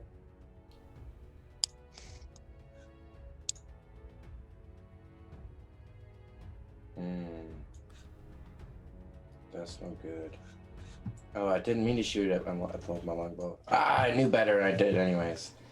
But for my bonus action, because I insist on using a bonus action, I'm going to Healing Word on Helabit. And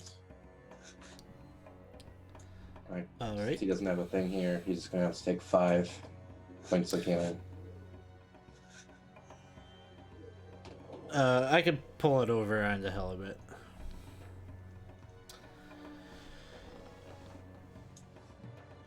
All right. Anything else, Dunker? Nope.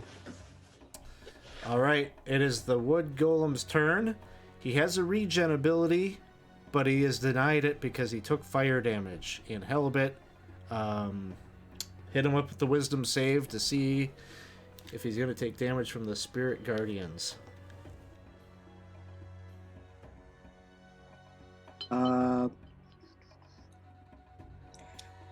Is this Wood Golem 1? Yep. All right. And he fails.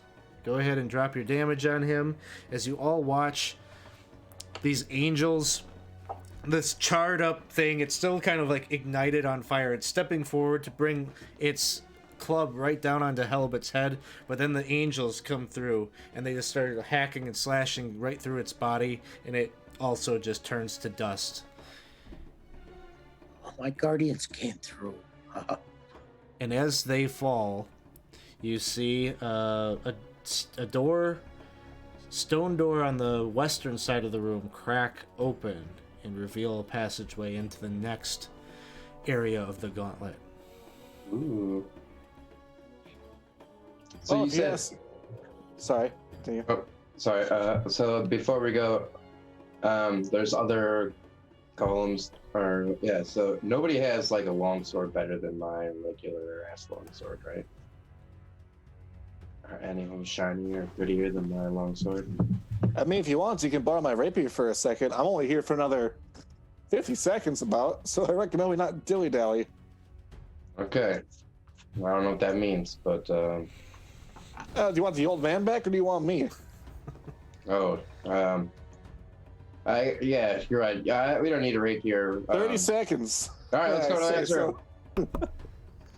You move forward into the next room. Oh, I'm gonna cast healing on myself. okay. Throw a healing spell on yourself as you make your way into the next room.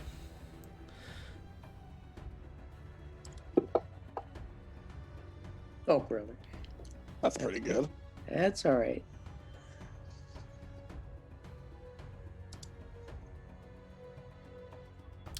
So as you progress ahead, you pass by about 20 feet of hallway as it also opens up into what you're feeling like is a larger room, but this area is heavily obscured by a thick fog that permeates around the room. Makes it very difficult to see forward.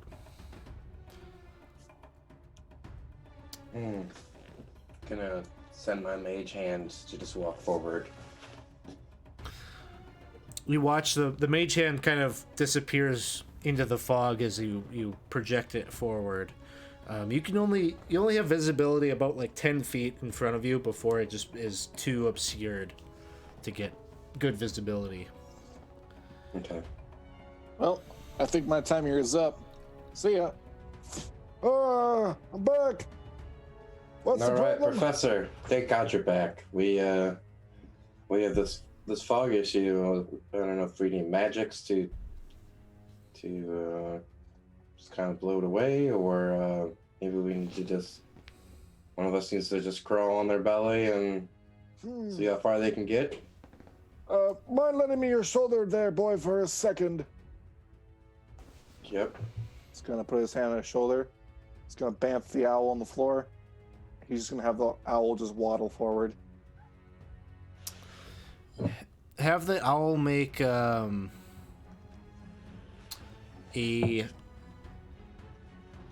wisdom saving throw. I don't know owl statistics. I'm just gonna roll a d20. It fails.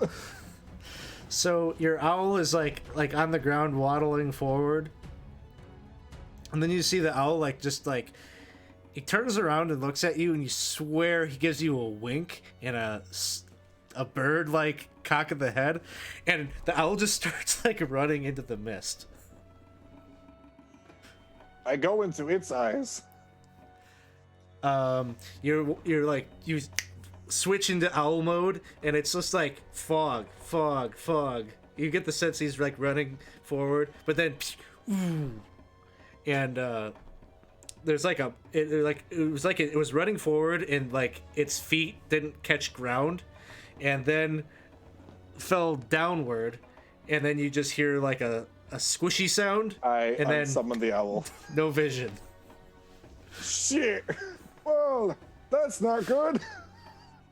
That's gonna cost me money. He's gonna be pissed about that one. Oh boy. So your sense of things is that there must be some kind of pit, like maybe like 20 feet in.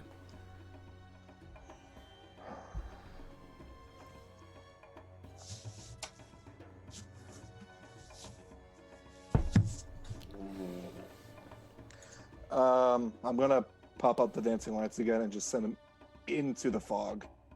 Okay. See if we can get some sort of visibility. It does that kind of thing, like, you know, headlights into a thick mist. Like, it just kind of, like, gives it a glow, but doesn't really give you clearance. I guess one thing I'll try is have them bonk on the floor and see if they go into any sort of pit.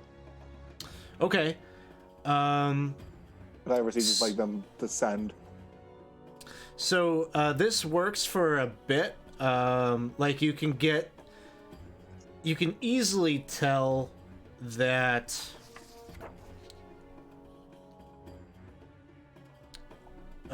so of course if you're kind of like playing is this really a pit, they do descend down about like 20 feet or so in front. And, you know, they get dim as they progress forward. I'm going to say you also detect there's a pit over here and over here about like 40 feet in. But pushing them further than that, it's kind of hard to tell.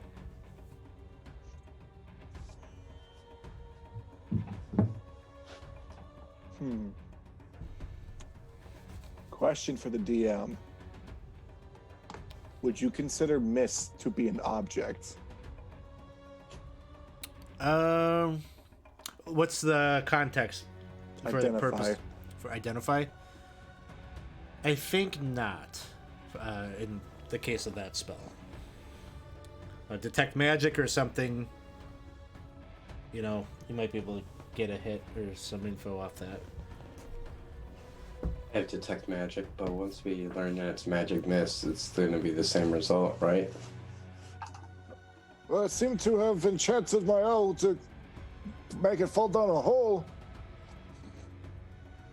I'm just gonna, as I still have my bow out, I'm just gonna kind of hold one end and kind of tap the ground in front of me while I kind of have my shoulder touching the right wall. So I'm gonna kind of walk along the right wall until I sense the hole that perhaps well, maybe you didn't tell me about it, but I'm just gonna keep walking until I find a wall or a hole, but I'm walking in. All right, you are. Hold your in. breath. And you manage to navigate over to where, you know, at some point you're going carefully enough around that wall up around to the north side that once you get close to the pit, you know, you can kind of veer over and see it well enough. So you're about right where that arrow is pointing. So we get a pit that I could jump. You get the sense you could move around it and get to the middle part here. All right. So now that I found the edge, I'm gonna kind of use the edge of my bow and kind of just slide it along the pit, so I know where it is and I don't lose my place in the fog. I'm gonna start kind of heading south along that pit edge. Okay.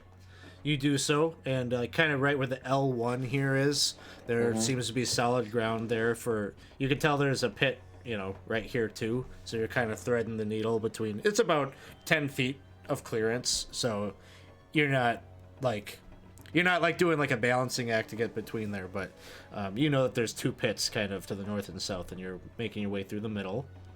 All right, so now that I'm in between two pits, I would like to kind of call back and yeah, it's I don't know if you guys can see where I am, but just follow the wall. As you go to the right, just follow the wall until you see me. I'll tell you to stop. So I'm kind of hoping that they get kind of where that edge is, and because I'm kind of along there, I can kind of hear them getting there and just be like, stop right there. Sounds like a plan. So Halibut and Professor, what do you do? I am going to go as he is describing for us to try and follow how he did it. So, I'm going to be calling, and I've traveled 5 feet in this direction. Which do I keep going here, and until? So Okay. Alright, so I have like a long bow, so I kind of have my foot on where I know the edge is. Maybe I'm reaching down to make sure a lot, and I'm just kind of banging on the floor with my bow so you can hear how far it needs to go. Sounds good. So, following kind of the verbal instructions and that sound cue, it seems like you're navigating safely over to where Dunker is. How about Professor? Yeah, I don't trust myself, so I'm going to kind of crawling, so that I can feel my way. Okay, really taking it slowly and Yeah. safely. Just gonna do like that. You ever seen The Amazing Race? Like that old man has like the cheese like wheel, and he's just scooting along. That's pretty much what he's gonna try and do. Just like, don't touch it. Oh boy, this is not good. Kind of So- following their Trey's steps. Professor, as you're kind of sneaking in there, you hear a voice in your head, something that's not altogether unfamiliar to you, but it's a voice that is speaking to you in the Synodician, and it says, "Run straight ahead. Make a wisdom saving throw." How could they ever say no to such an offer? You manage to shake it off, but Good you enough, feel Ariga. you feel that there's something like trying to compel you, and then Ariga says, "It wasn't me. There's something here. I want to see you take a tumble, I think, and have a laugh." Just so much for righteousness to make you fall to kill yourself. Ugh. So you're managing to navigate safely around with the method that Dunker has provided. So yeah, you thread your way over here to where you feel relatively safe. What would you like to do from here? So they're still kind of behind me. They've gotten to where I am. You all catch And- up to each other. And I'm going to bring the bow back down by my left foot where I know the edge is. I'm going to kind of slide again so I can memorize, where the edges start and end. And am I able to, with my longbow, touch the south wall here? Sure. So you follow the edge of the pit to the south until you get to the wall. Yep. And then as I get there, I kind of with my tapping and it's kind of using my bow as just to direct them where they need to go. I'm gonna kind of reach out, grab hands, and help them across that kind of thin area. So as you guys get closer, you might see my hand reached out, or you might see my bow stick reached out. As you get to right here, with your bow, I think you're kind of using it to lead yourself. You feel it kind of jut downward, and you pick it back up, and realize that there's a hole here. And with a little bit of investigation, you'll realize that this is this whole run right here of about 10 feet wide, 30 feet long is one big chasm.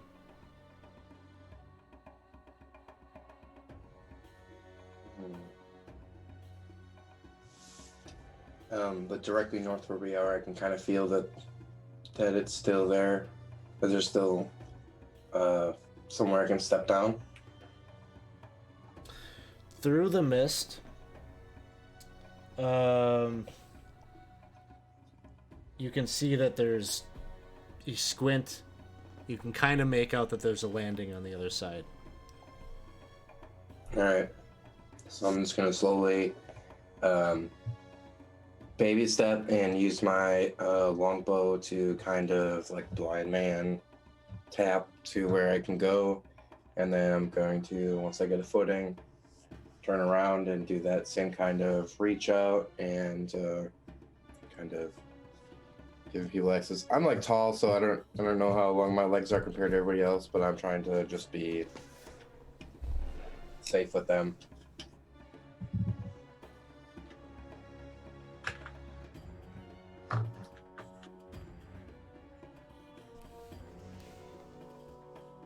So guys, once you step here, you can see there's a little bit of a landing.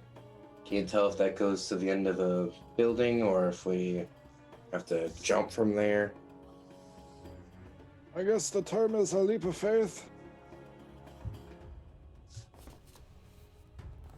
I'm not sure about faith, sir. I probably would have died 5 minutes ago. So at this point we can kind of go straight towards the door without falling to our deaths.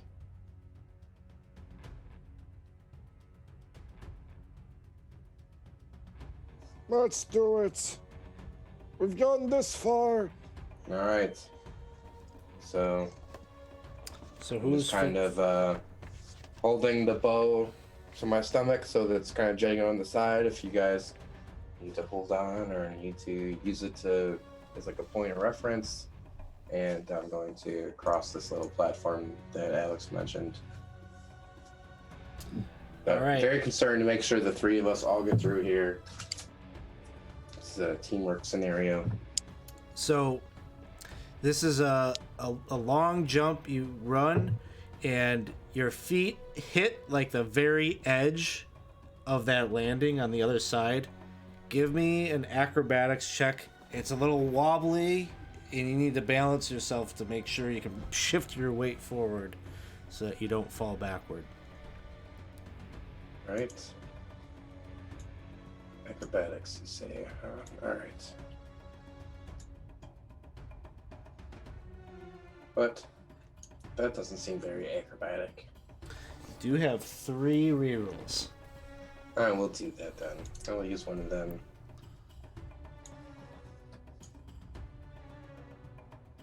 Okay. Yeah.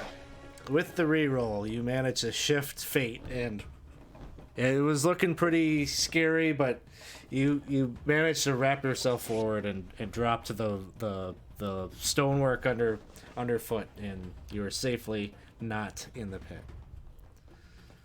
All right, I'm gonna use this kind of this point here to sort of help others make the jump.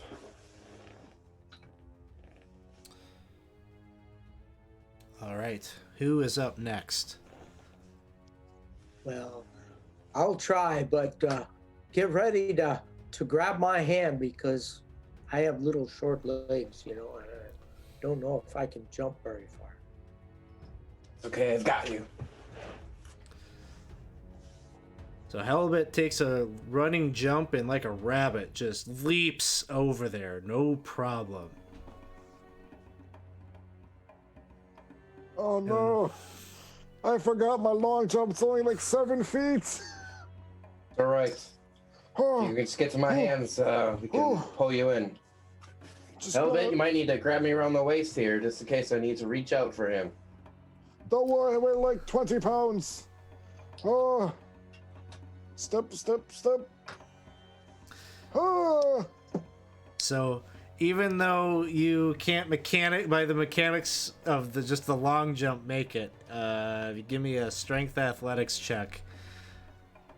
Hell yeah. You might be able to get far enough that Dunker can grab hold of you. Maximum strength. So with a 10, you didn't quite make it. Dunker, what was your assist on the other side? You were just kind of like reaching out? I was essentially reaching out really far with hopefully Helbit kind of holding me by the hip. So with Helbit, I kind of just had a hand out so that he wouldn't lose his balance. But with the professor, I'm like fully kind of got both arms out, ready to. I mean, this guy can't carry his own backpack. All right, so here's what happens. Professor, there's no way. He didn't quite get close enough to grab onto the ledge or anything, but Dunker, you give me a strength athletics as you reach out to try to do the Frodo Sam lockup here. See if you can pull him up. Oh, Oh no. So, Alright. Don't you let go, Professor. so Professor Dunker grabs hold of your arm, and Dunker comes slamming down to the ground. Helibet, give me a strength athletics check as you're holding on to Dunker's hips. you got 2 rerolls.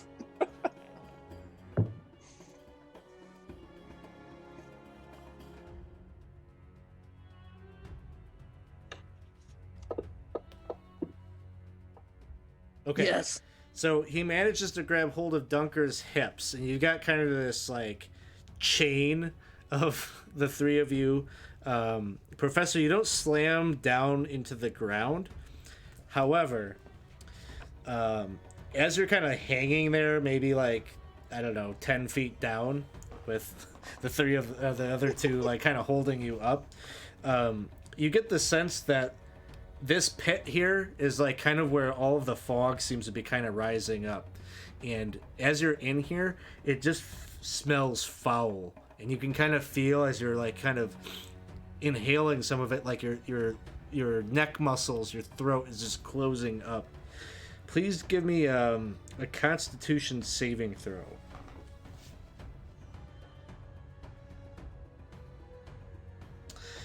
And as these effects, you kind of like instinctively stop breathing, knowing that these noxious fumes are being consumed by you, and the others manage to kind of lift and pull you up, and you don't take any of the effect from the poisonous gas that's lingering down there. Thank you. That was really awful. You know, I just realized something. I keep forgetting I can just teleport. Yeah. I'm just gonna pretend like I didn't hear that, and just wanna pat Helbit on the armor and just be like, "You just saved 2 people, Helbit. You just saved the whole party." You're a true savior, Helibet. That's only because I'm so fat. That's not fat there, Sonny. That's pure Make muscle. a good anchor.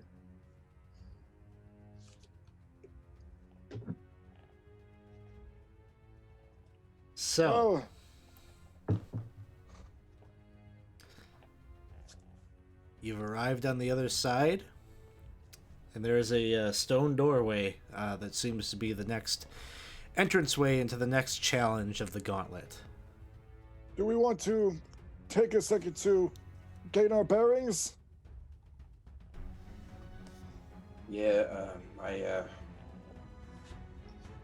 can't imagine that we're not all going to be sore tomorrow from catching each other, but yeah, maybe a rest, maybe just a moment just to catch our breath would be required. So, sounds like you're all looking to take a short rest. Totally doable. Nothing is going to disturb you here, unless someone out in the chat redeems a wandering monster. Then we have a whole different thing going on. But go ahead and use your hit dice to heal up. Get ready for the next challenge along the way in Gorm's Gauntlet. Go get some spell slots back.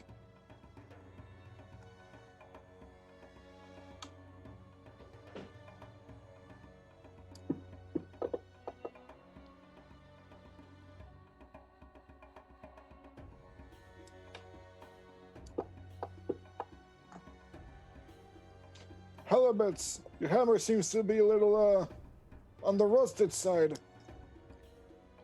Yeah, I was thinking about I may cast elemental weapon. That might that my warhammer is not a magical weapon, I don't believe, right? Mm-mm. If you want, you can borrow my rapier if you wish. I know it's not your preferred method, but it could work. I don't know if clerics can they use? It depends on the kind of cleric you are. Do you have proficiency in march weapons? Does not. Simple weapons.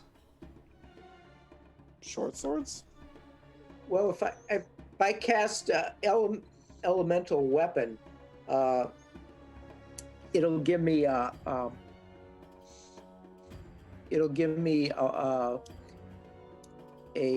+1 to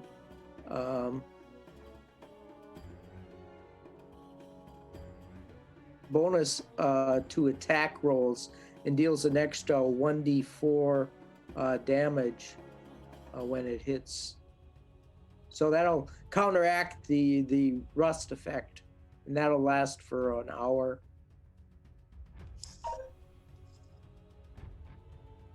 Quite possible. It is entirely up to you.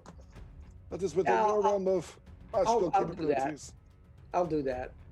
So Okay. So you would, click your magnifying glass to drop the thing down and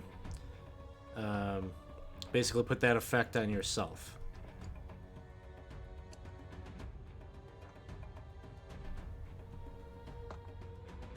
let's see.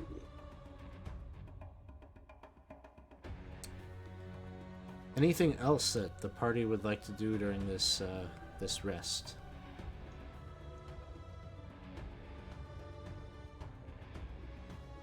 Nope. I'm All good. right. What would you like to do? I guess we open the door. All right. You open the door. As you enter forth and take stock of what the next challenge along the way might be, you come to a landing overlooking kind of a chasm, across which you can see another landing at the same kind of elevation as where you stand. Looking down into this pit, it just looks like everything is kind of covered with this green slime, this green ooze that covers kind of the inside of the walls in the pit and the floor itself. The descent down,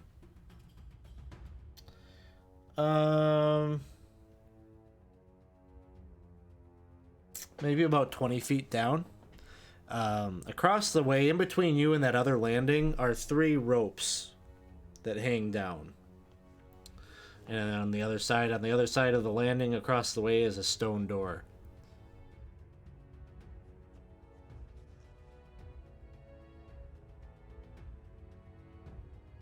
I have a really bad feeling about this, but I have a feeling I know what it is based on what Gorm's all about.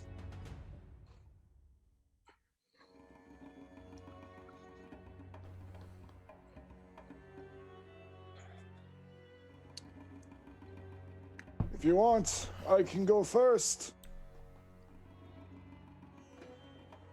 So is the center of this room, is it like a pit or? Yeah, Okay, 20 feet down. 20 feet. Professor, you're gonna swing across these 3 ropes? Oh, I'm not doing anything. I can have my boy do it. Can we reach those ropes? Yeah, the first one is about 10 feet across.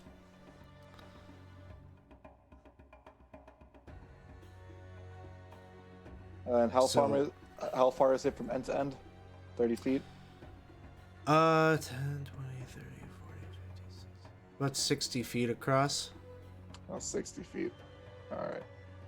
That is a little bigger than I anticipated. Say that you could teleport? I can't teleport 60 feet.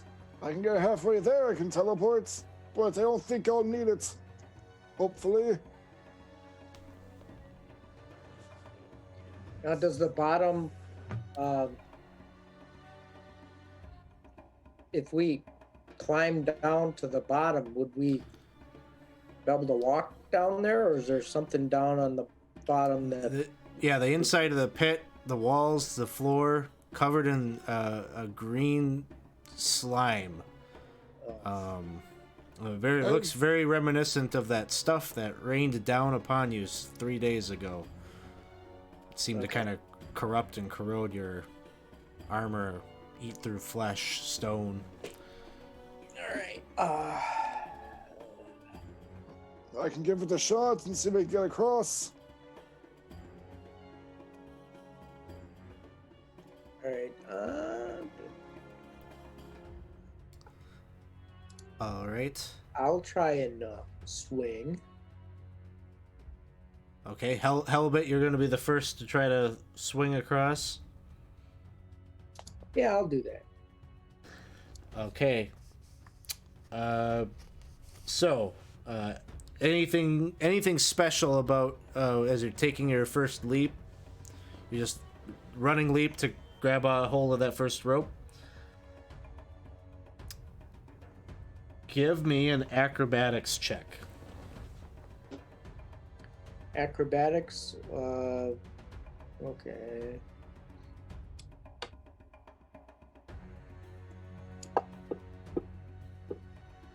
Oops. I'm gonna fall. You got 2 rerolls left. There is. I'm gonna take one. Acrobatics it is, huh? Yep. Better get a better roll this time. Ooh, good. That was what you needed to get onto the first rope. And you're swinging. Get onto the second rope. You've got some swing. This will be a little bit easier to get onto this one.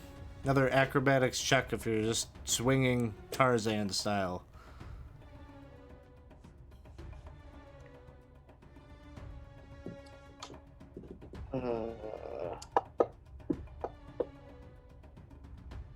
All right. Okay, you managed to get onto that one. One more, and you're in the clear. What are the chances I'm gonna be able to make it? You got this. You're hell of it. Yeah. You make it onto the last one, and then it's just a matter of swinging and dropping yourself onto the platform. Boom. Hellabit is safely across. Hellbit falls to the ground, and he's just kind of patting the ground. I'm on solid feet again. You did it! That was quite impressive show of resilience. That was amazing. Professor, maybe you don't need to change. Maybe if I get you half the distance, you can just teleport from there. But I would like to jump at this rope and then try to... Is the rope long enough where I can sort of swing on it and bring it back to the professor to swing from? Not exactly. It requires a running, if you swing backwards, it would be enough, like Hellbit brought the momentum forward enough to drop down onto the platform, but it's not so long that you can, hang on to it from the landing. I can't, bring it back to him. Yeah. Alright, well, So that's why the first one's the trickiest. Don't worry, young man. I ain't doing anything. He's gonna switch to the younger, more active version, his spitting image, and he's just gonna go for a full-on just pouncing leap. All right, you run forward, jump out into try to grab onto that first rope. Give me a acrobatics check. You got it. Oh, sorry, that was a different roll. But yeah, you got it. You're on the first one safely. Backflip onto the second one. Got too cocky there. There's one reroll left. Take it. You will take it. Cocky backflip for style still. You got it. Onto the second one. One more, and you're in the clear. Double McTwisty flip. We got it. And you got it. You're safely onto the other side. All right, well, I'm convinced everyone's safe, so I'm going to jump at it. All right. Acrobatics check for the first one. All right.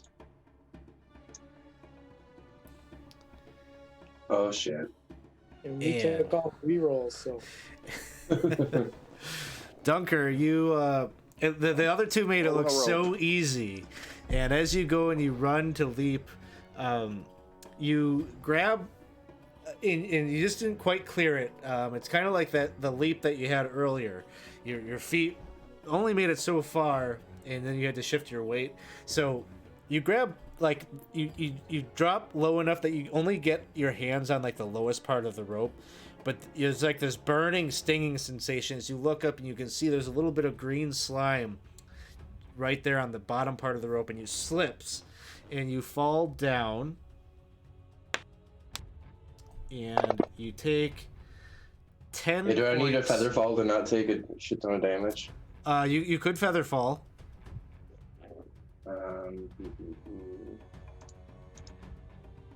Probably the slime will be a comfortable fall, right? But I have it, I might as well do it. I will feather fall. Okay, so you feather fall down. You don't take any damage from the falling. However, your boots come into contact with that green slime, which almost instantly starts bubbling up and eating away at the soles of your boots. And you take 5 points of acid damage. We should probably get a rope down. We should get a rope down. Let's get a rope down. yeah. So, I'll be. Dunker, in this moment, you're kind of in the hot seat right now. What are you doing?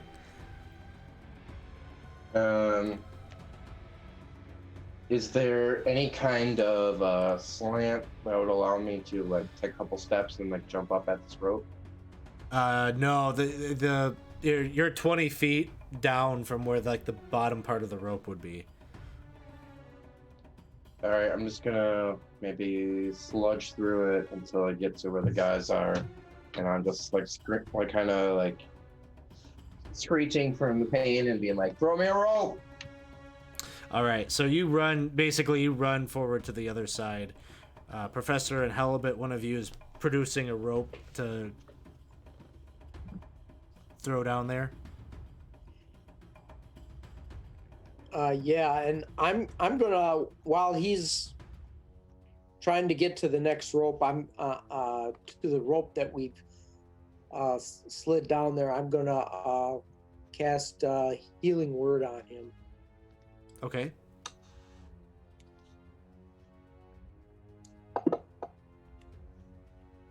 Okay. So you regain your bottoms of your feet are feeling a little bit better as they drop the rope down. So who's the anchor point of this rope? Halibut, you're the one that's holding it. Yeah, I think we could probably both be holding it, but I'll be holding on to it.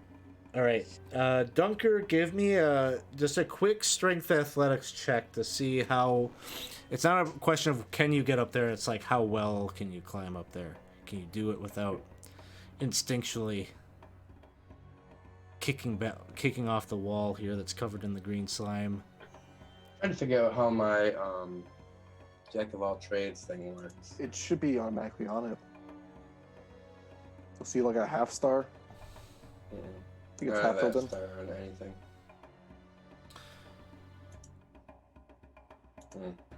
If you go to your skills and you click on the star itself, you Right can there. switch Oh, there over. we go. The half star Alright. is what you want. Yep. There we go. I'll add it to everything. So here's my check. Oh, it just flew off into nowheresville.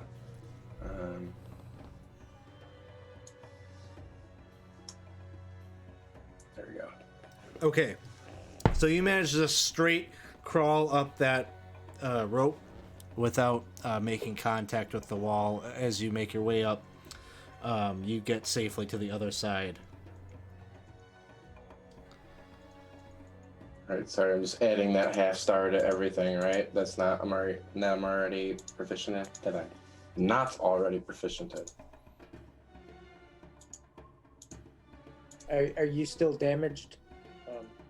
I am not damaged. That is the first time I got hit, and you have completely healed me.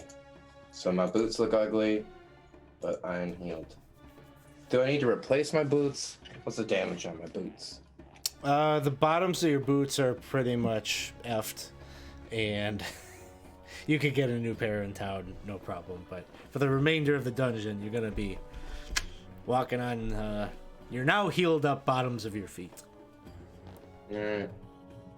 So I shouldn't even wear these boots. They're no longer bottoms of my feet, right? Like there's no longer like a sole of my boot anymore.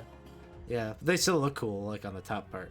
You know, you got kind of like, I don't know, covers for your feet.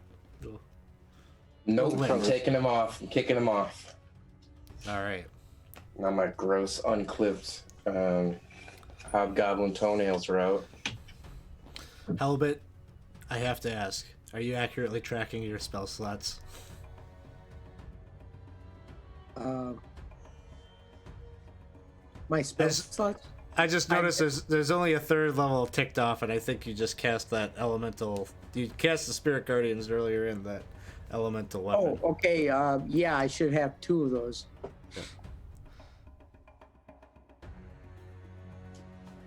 All right. So, what would you all like to do? Well, I'm here for another 30 seconds. Should we get going? Yeah, kick in the next door, buddy. I kick it. It doesn't go too well. I still have the same strength as my father. Oh! It is a stone door which lets out a loud thump as you kick it. Let's just push it. Push You it. manage to open it up easy enough. And pathway goes north about 20 feet, and then it hooks to the right about another 40 feet. And you see a stone door there with a lightning bolt etched into its surface. Ooh, I think this is where we need to go. Well, that's all the time you have with me. I'll be back one more time, maybe. Old again.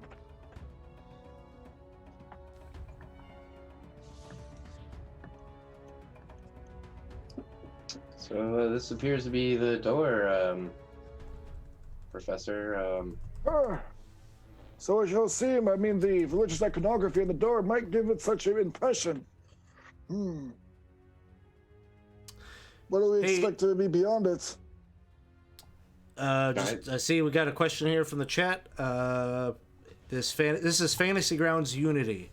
If you're coming here and you're like a fan of this like OAR content like the Lost City or Keep on the Borderlands, basically they don't sell these as Fantasy Grounds packs. What I do is I scan in all the images from these books, and sometimes I have to dress them up a little bit because sometimes the grid isn't quite nice. Right now we're just doing theater of the mind with these images, but yeah, I just scan this stuff in and then we use Fantasy Grounds to run the games.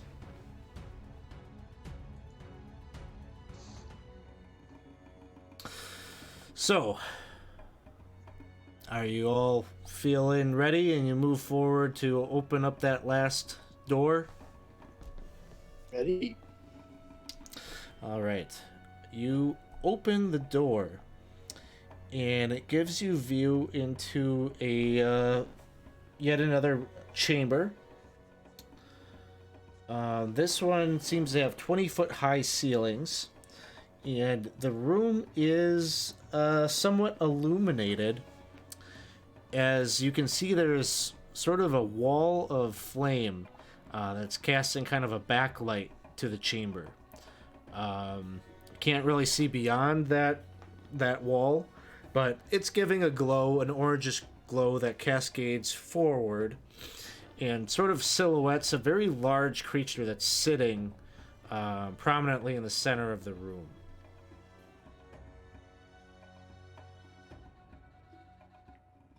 So Its head is bowed down, cross-legged.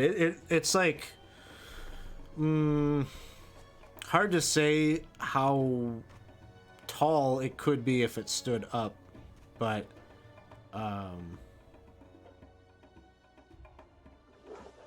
It's definitely like a huge sized creature.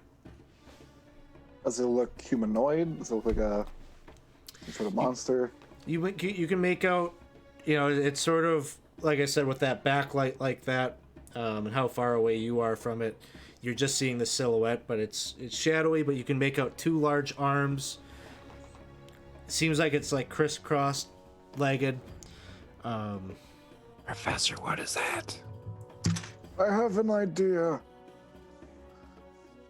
Professor is going to say in Sindician, it seems you are our last combatant in this trial of Gorm. Make yourself ready, for we are ready to begin. You can see and he'll draw his sword.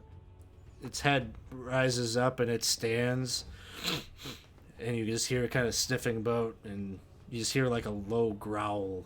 And do you speak? What languages do y'all speak? Oh, me, my 37 languages. Let's see.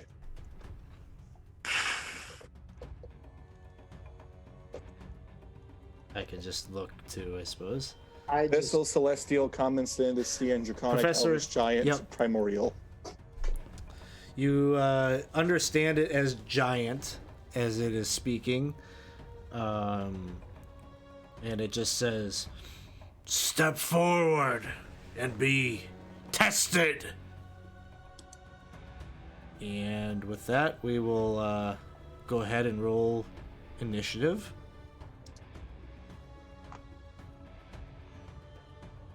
And I'll roll them all for us. And I'll throw a token down there for you. And Professor, you are up first. All right, first thing.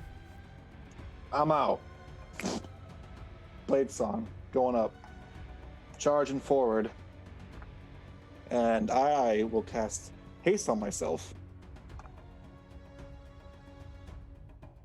All Let's right. see. Blade Song up. That's the last one for the day. Haste. I gotta put it on myself. So with a lightning quickness, you make your way up there.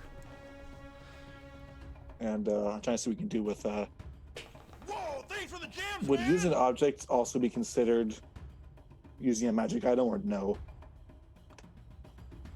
Or are those two different things?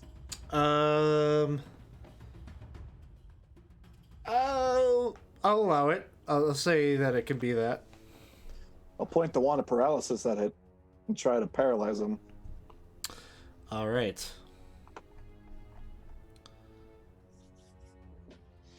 Let's see. He's gonna hit to make a con save. A 12. And he is paralyzed. All right. You're getting re-rolls, so just like before.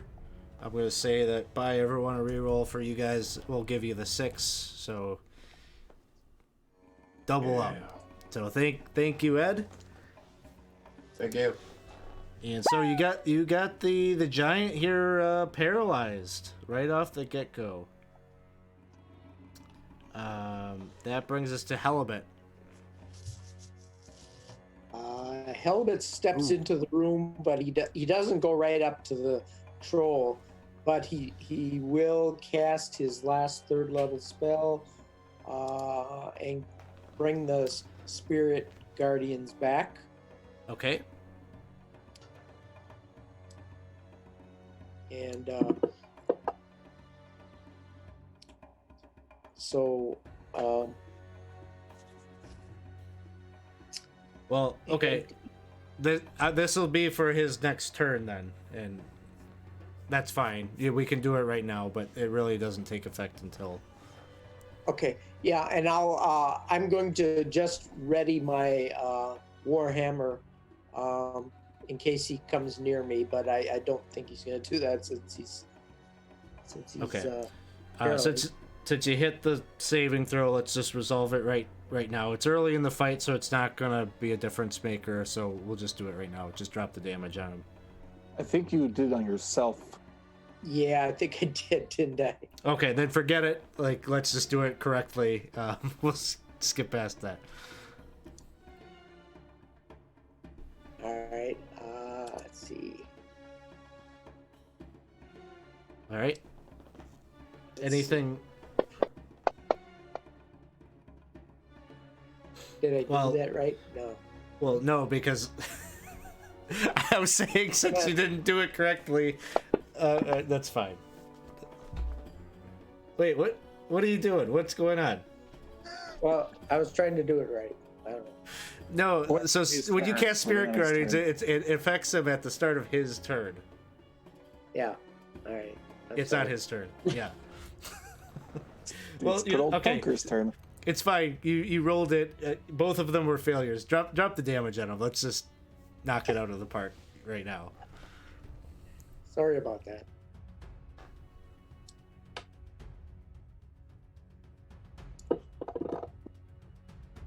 All right. So yeah, big damage. You get. What is that D4 coming from? I think it's from the elemental weapon. Yes. Okay. I'll take that point back for him.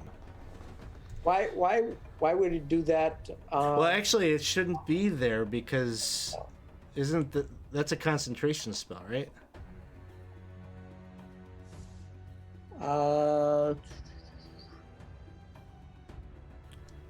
Okay, so this is what you when you're casting like one of these concentration spells like this, what you need to do is go into your spell. You see where it says Spirit Guardians? It's got the parentheses C, self. Yeah. Yeah, toss that effect on it on yourself so that you've got that concentration going for the new spell.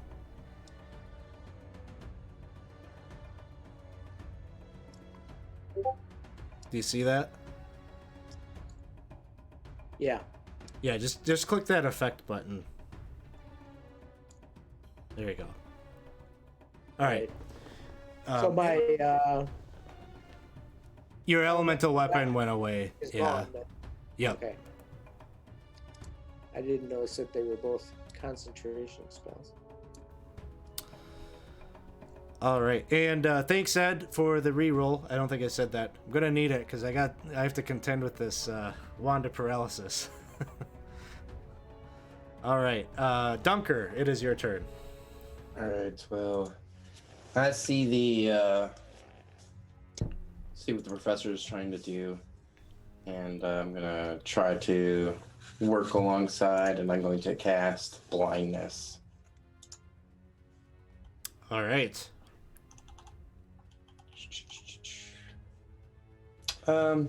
Wait, actually, hold on. So he takes the save separately, right? So he could save himself from both of these on his turn?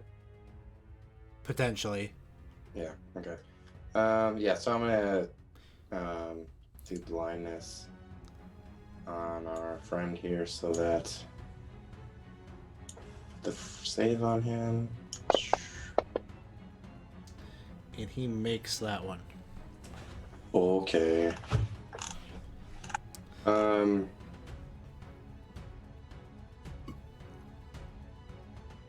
That's my turn, I guess. All right, Giant Troll is paralyzed. At the end of his turn, he makes the con save. End of his turn. So I'll throw that on you. Boop. He is no longer paralyzed.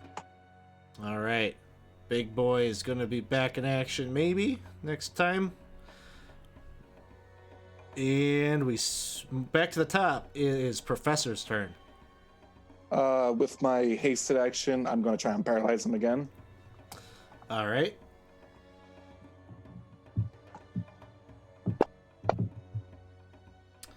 Makes the save.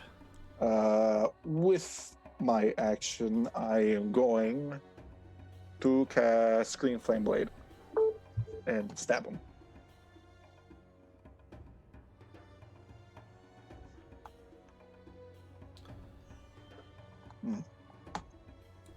That is it. All right. Halibut, it is your turn. All right. Helmet steps forward and attacks him with the warhammer.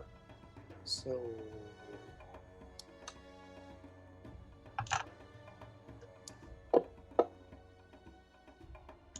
Natural 1.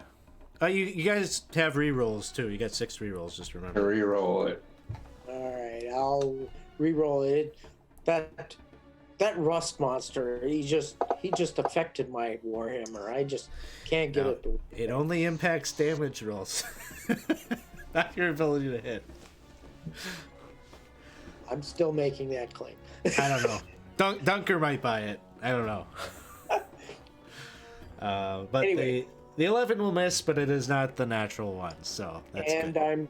I'm gonna take a bonus action and bring out my spiritual weapon. Okay. It'll be this second time I write that out. So, attack roll.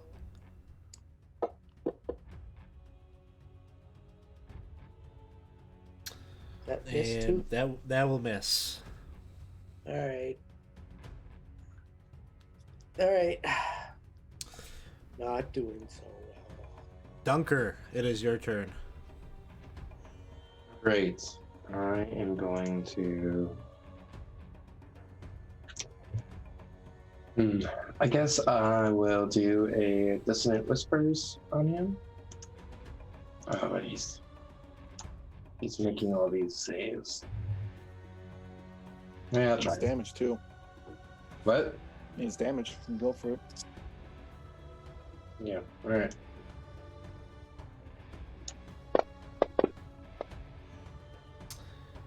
All right, he makes that save. Yeah. It's too low to save. I might just have to shoot him in the head next time. Still get damage. But you'll still get damage. You just don't get the little flea part of it. Still, how much of the damage does it take? Just Still. you can just drop the damage on him. It knows that he saved, so it'll automatically have it.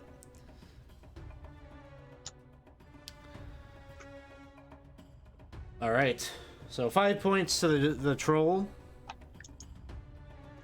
and he's looking real pissed off at this point. He's been kind of in a stupor here, and anything else, Dunker? No.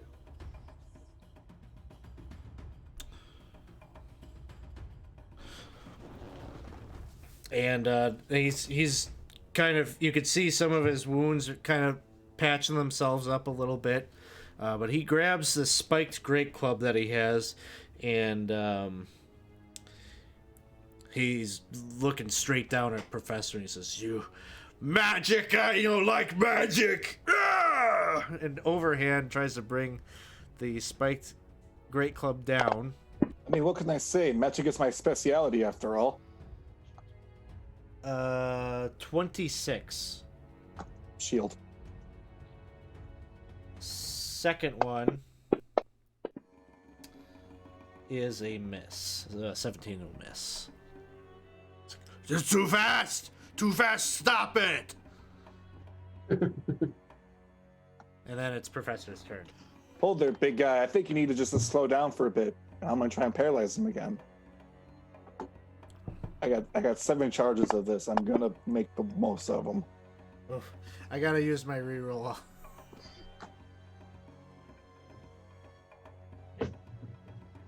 I'll throw the save on you again. All right.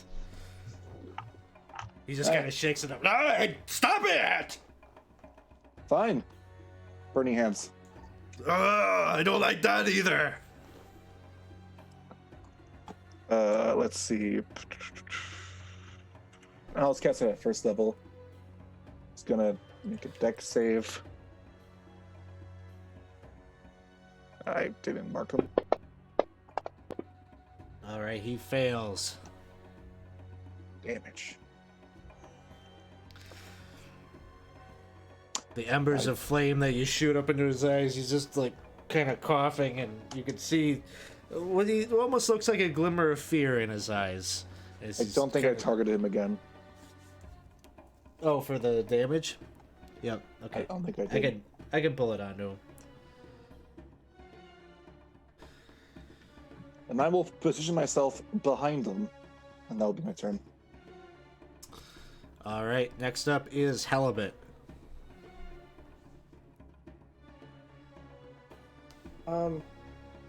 My third level spells disappeared for some reason.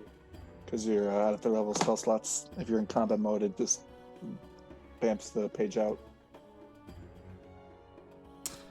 Oh, but we do need to. Yeah, sorry, we missed. Giant Troll should have taken a hit from the Spirit Guardian. So If you just gave yourself a third level spell slot back, it will reappear. or you can Page. move over to the standard mode too. That'll work. Okay, so I'll just do the save. Save and then the damage. And we got some more rerolls on the way, so you guys are up to 11 rerolls. Failure. Like that. Thanks, Isaac. Thanks, Butterby. Thank you, Lucky. All right, 15 points of the Radiant variety to the Troll. That was on the Giant Troll's turn. We were just catching up. Halibut, it is your turn. Right. Halibut is going to take his Warhammer, see if he can hit this time, and he can't. Unless you want to use one of your 11 rerolls. 11 rerolls. Yeah, do it. Should I? Yeah. If you want. Right. And I get one. Thanks. Thanks, Isaac. Did that hit? 15. Not quite. Okay. Well, the spiritual weapon will take its turn. All right.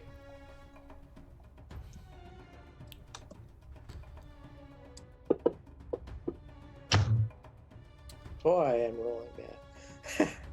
Unless you want to use a That's not- reroll. Do it. Do it? Yeah, keep doing it. The way I'm rolling, I don't know. Anyway, Taking the reroll. yeah, All right. Oh, that one will hit. that's all right. All right. See, you reroll so well, so it works out.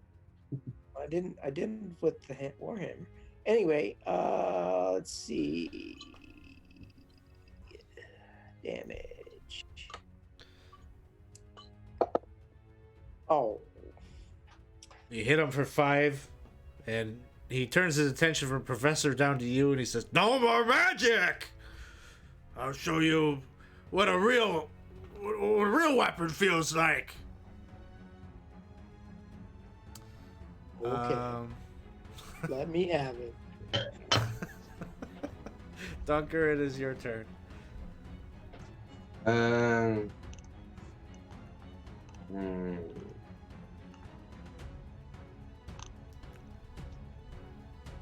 Save my magic for the moment, and I'm just gonna shoot my short bow. I am still like hiding in this doorway. I'm squishy, so I don't want to really get physically involved. But here we go. I'm shooting my longbow.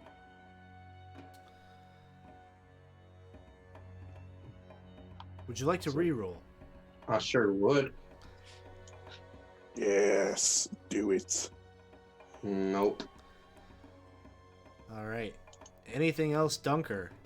I can't do that right. Nope. That's it for me. The troll is just like swinging his spiked great club overhead, and he's like, "I will smash you now!" And he tries to bring it down onto Halibut.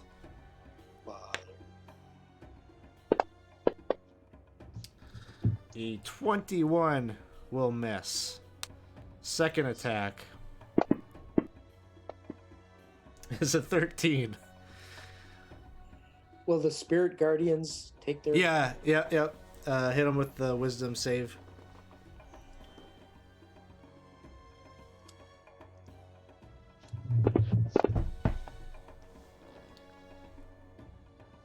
Ooh. And he fails.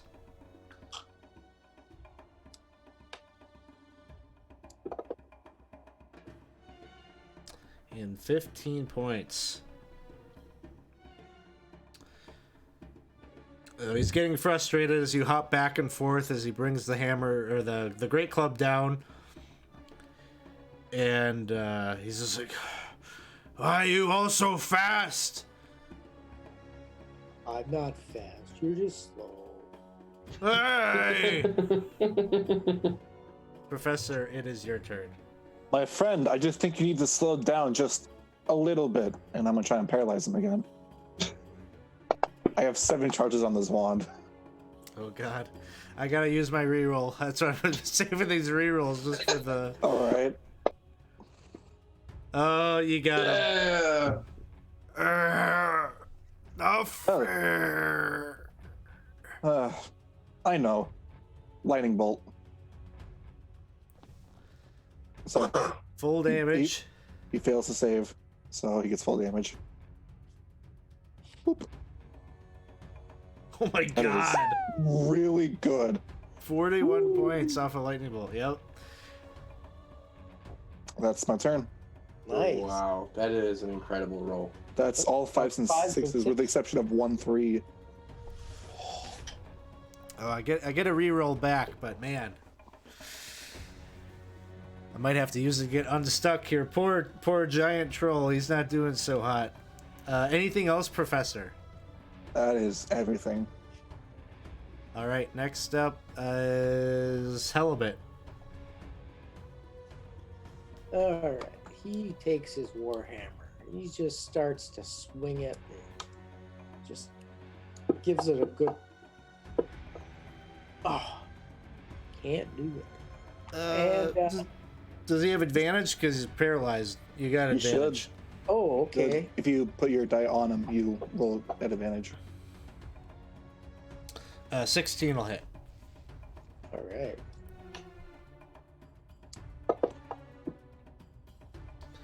All right. Managed to connect. And the spirit weapon will attack as well.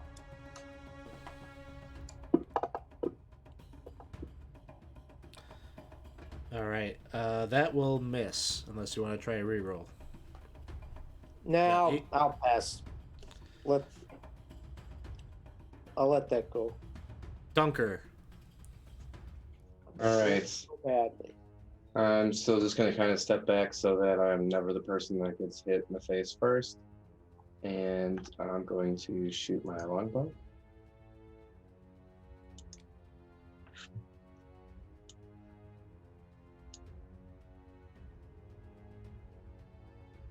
Oh my goodness. Oh Use a my reroll. goodness. All right, here's my re-roll because that's where it's coming. I'm going to need 4 rolls to hit him once. Does 17 hit him? Yep. All right. Here's some damage, friend. 7 points. So he's looking pretty. Lots of wounds on him from various reasons. He's just kind of got like sort of a little bit of smoke kind of lifting up off of his fried skin from the lightning bolt spell. But he's still up. Becomes his turn.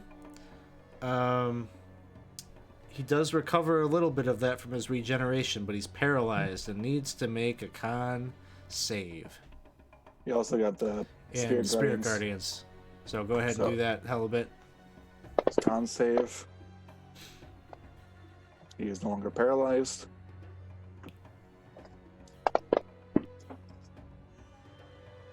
He fails the wisdom save. He'll take full damage from that.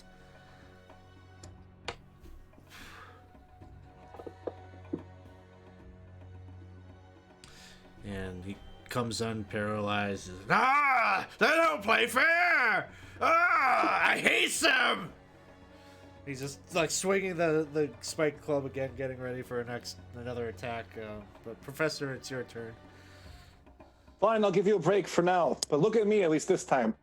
And then he's gonna cast a Burning Hands at second level throw. No, not that again.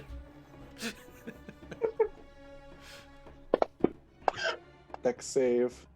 He's like, Ah, I hurts. didn't apply the damage to him, so I'll that's do I that. can drag Alright. it over. And then I will stab him with Knight's Edge. I mean, I'll take a reroll. Why not? Might as well. Can't take him with you. I will never be able to hit with the sword. That's it. All right. Next up is Halibut. All right. Warhammer. All right. And Nice. oh jeez. And roll your crit damage. I don't think I What's rolled a that? crit. You gotta roll another D8. Another D8. Just a regular D8. Yeah, you rolled a crit. It didn't roll both. Yeah. So 3 more damage. Okay. All right. Spirit. Spirit weapon.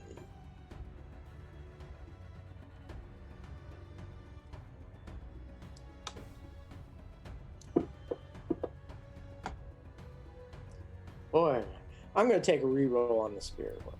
All right. Use them or lose them. And that's a 24.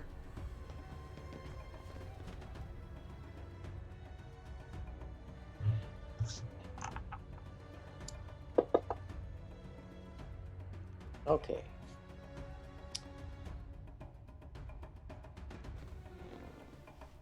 All right. Dunker, it is your Yeah. turn. All right. I am going. Let's see. Trying to decide if I want to do this at another level.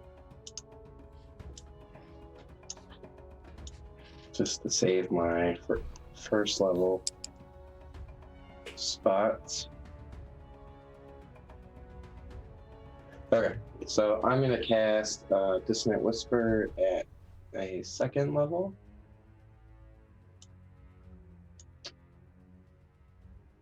So here we go. Oh. I'm gonna toss a reroll at that one.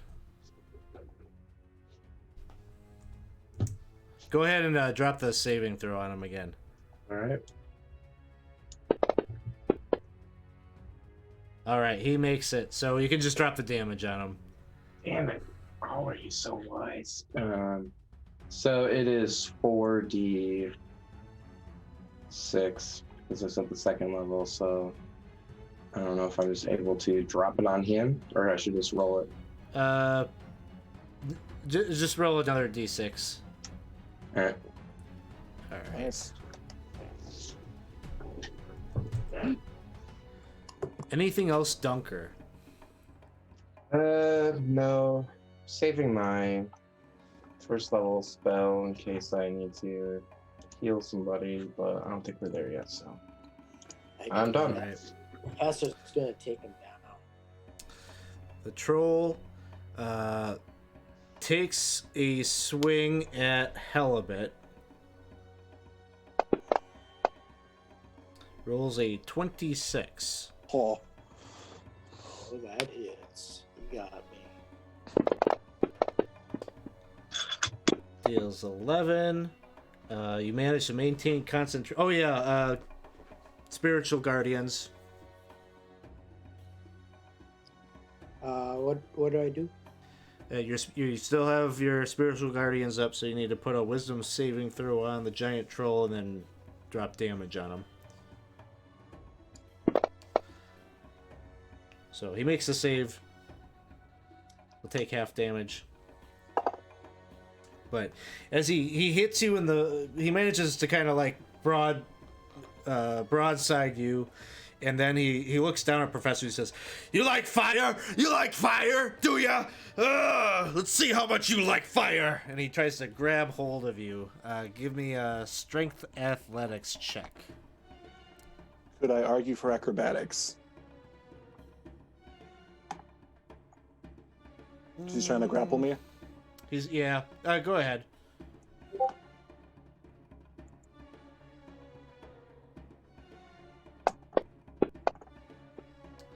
He gets a 21. He kind of grabs you by the back, and his hands are large enough that he pretty much has you like by the shoulders, and he just like forcibly is pulling you over to the other side of the room. Helbit, you've got a weapon in hand? Yeah, I have a warhammer. So you could take an attack of opportunity if you like. All right.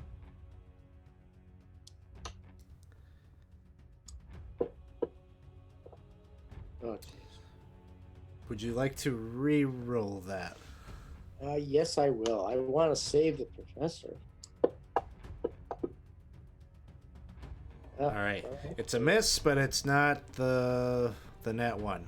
So he yanks you over to that wall, that curtain of flame that you see, Professor. Kind of shoves you like right in front of it.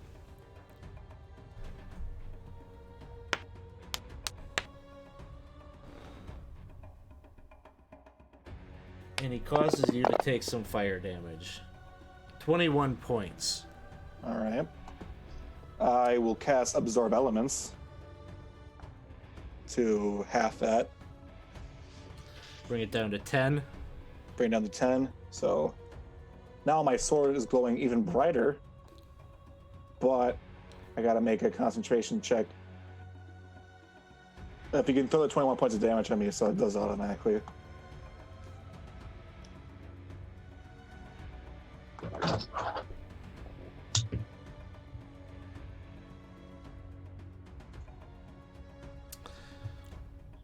And as he like kind of thrusts you over like right next to for a brief moment you kind of slip through the curtain, and on the other side you can see hanging on the wall a gilded belt. Hey, I found the belt! It's right here! Oh! And then it becomes your turn, Professor. I'm just gonna like hit myself with a weapon just so I can do damage myself in case my concentration's broken, so I get hit. I'm fine. I'll take another 4 more points. You said it reduces to 10. So Yeah. Yep. that is at a 5 for the wounds. With my hastened action, I'm going to stab him in the throat with Knight's Edge. There we go. He becomes wounded. And he'll take extra damage, and this will be in the form of fire damage because absorb elements. I see this up there. Nope.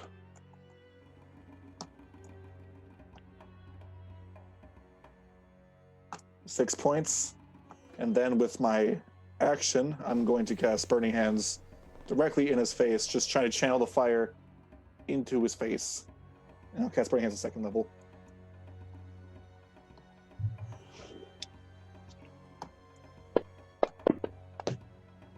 He fails.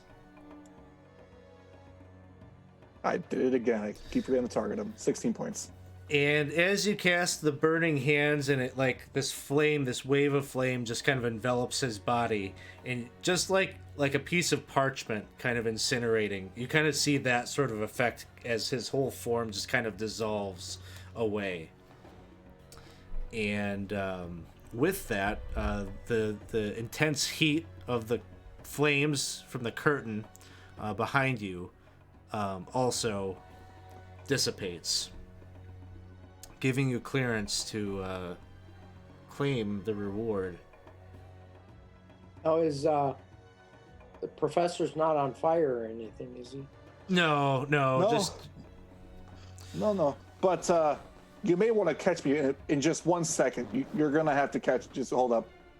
And when he bands back to his normal form, he becomes stunned and just like, oh, falls over. I was gonna dump some water on you in case you were on fire or something. Just gonna kick sand on you.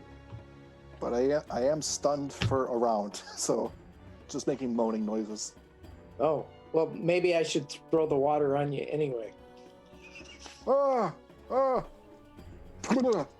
Create or destroy water. Thank you. That really helps. Oh, I need a nap. I'd like to go look at this belt. So, doesn't look altogether different from this one, other than the fact that the face on the buckle is that of Gorm, the god of might and justice. That here's I guess a Gorm mask. So this is kind of what that belt buckle would look like. Yep. And as you are kind of approaching to kind of take a closer gander at it, you hear a voice on the air begin to speak. And it says, "You have been found worthy in mine eye for your successful navigation of these trials. Please accept this gift from my mortal life as your prize. Wearing this belt shall grant you unyielding strength, a gift I hope that you will use to oppose Zargon. I am aware of what has happened to Matarua's champion and to your friend the Tabaxi. There is still time to save them, but the window of opportunity is closing." Just gonna pick up that belt, and I'm gonna, without permission, just start putting it on Halibut. You're putting it on Halibut? Mm-hmm. Don't you want to use it yourself?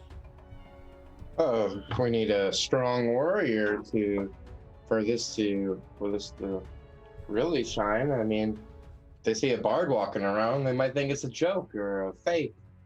No one's expecting the wizard to be this shining, or the professor to be this shining example of strength and justice. I think it comes down to you, Halibut. Bards are jacks of all trades. The voice that had kind of lingered on the air once again speaks and says, "Dunker, you all have garnered my favor. Any one of you would be worthy of accepting this gift. You come from the hobgoblins. The Synodicians and the goblinoids have a strained relationship, but one that needs to be mended, or the cycle of war will repeat over and over again. You being here with these folk represents a step forward in the right direction to building a more lasting peace." All right. Looks like I'll be wearing this, guys. I'm just gonna put it on myself, and then I'll be like, "May this belt be a temporary bandage to keep my people together."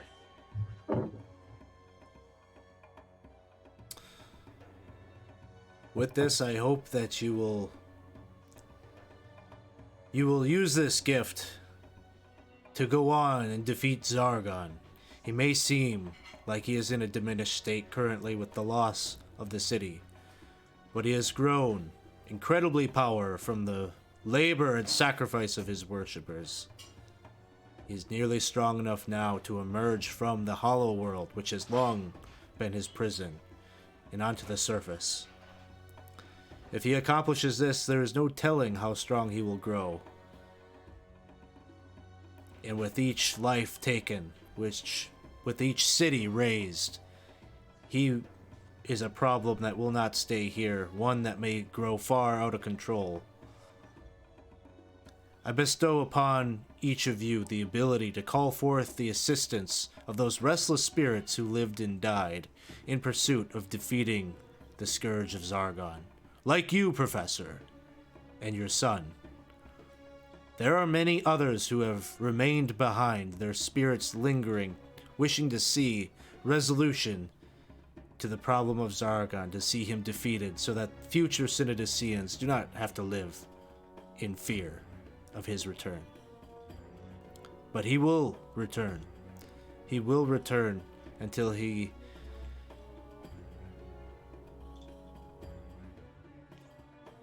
is defeated once and for all at a task that can only be accomplished by destroying his horn. It is the key to his eternal resurrection, and far too often he has been defeated before. But this final task of destroying this thing which acts almost as if it was a phylactery for him, you must make sure that it is not left behind. It needs to be dealt with in order to ensure that Zargon does not return. Promise me this. You have my word. Dunker's still trying to think of like proper ways to say stuff. He's like, yeah, we'll kill all those. I mean, may Zargon's horn be destroyed. And I'm just looking around the room like, yeah, let's kill Zargon. The horn is the key, huh? Or very well. That is what we need to do.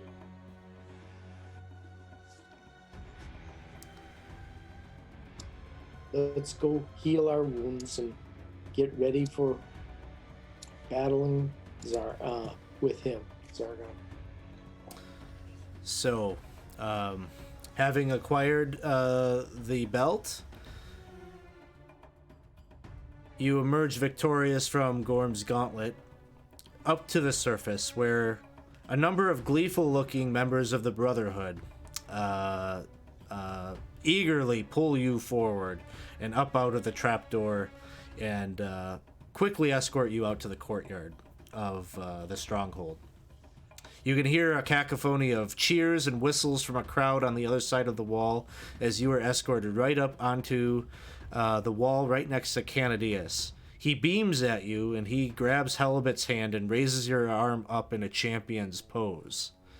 And he bellows, "Behold, the victors of the Gauntlet of Gorm!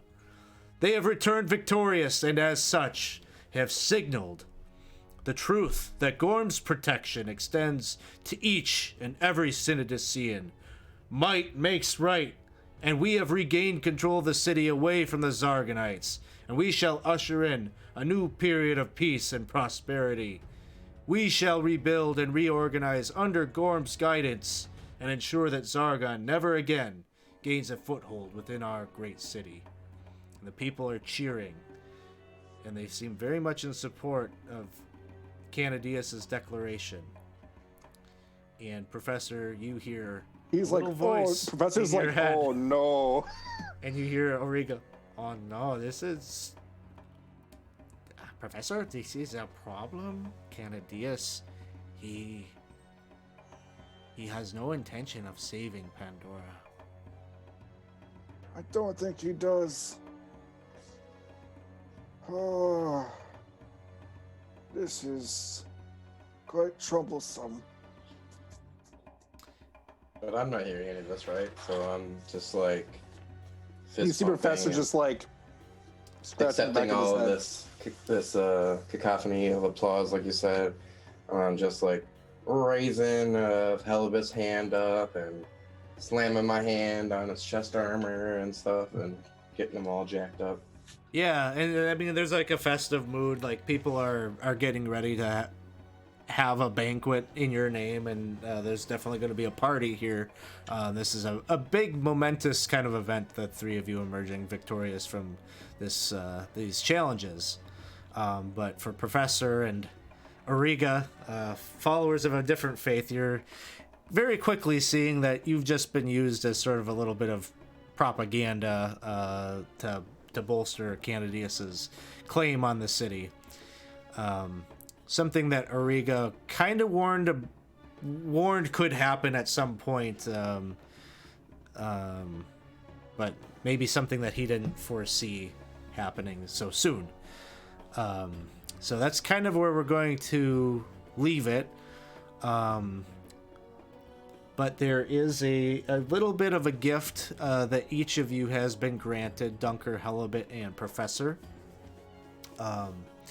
You get to use this ability once, but at some point in the future you can use the blessing that you got from Gorm to summon forth 3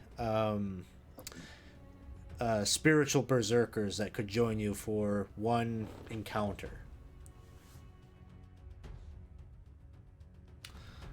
So could be a useful thing to save if you happen to end up in the final battle with Zargon, or maybe you need their assistance along the way, as our adventure is quickly shifting to needing to make a return to the pyramid to deal with Zargon and drive down into even the lower levels of the pyramid to his lair.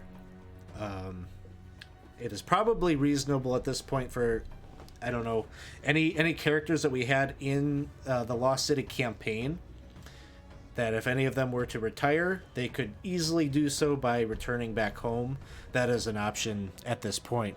There's nothing keeping any of those characters from sticking around in the Lost City if they don't want to. But if there is a desire to aid Professor and some of the other Synodoceans in driving forward to defeat Zargon, they're going to need all the help they can get, because it's likely not going to come from Canadius and the new regime currently in charge of the city. So with that, thanks everyone that has been watching us here tonight on 20 Sides to Every Story. We had a lot of fun running. This is one of the additional pieces of content that is not in the original adventure, but was included in the Goodman Games version of the Lost City for the OAR. So so we don't have any more Lost City on the books here for this month, but we do have more games that we're doing for our Patreon folk. And the next one is going to be this Friday at 7 p.m. We've got Candlekeep Mysteries. We're going to be doing the first of the brand new book starting at 7 p.m. So if you're interested in that content, come back and see what it's all about to be a part of the group and be a part of the community. If this was a lot of fun to watch and you'd like to get into a game, of course, you can check out the Patreon and see what that's all about, and check out that way of supporting the channel. But sometimes the easier way is just to subscribe, especially if you get a free subscription that you can use because you're an Amazon Prime user. You get to subscribe to one Twitch channel each month, and if you do so, you're going to get emails from me periodically suggesting we've got openings in games like this one. So you can check that out. If you just want to come and hang out with a bunch of people that are interested in D&D and tabletop games, check out the Discord link there in the chat and come hang out with us in between the streams. And that's all I've got. So thank you all. We're going to turn off the stream and say goodnight. Thank you, Alex.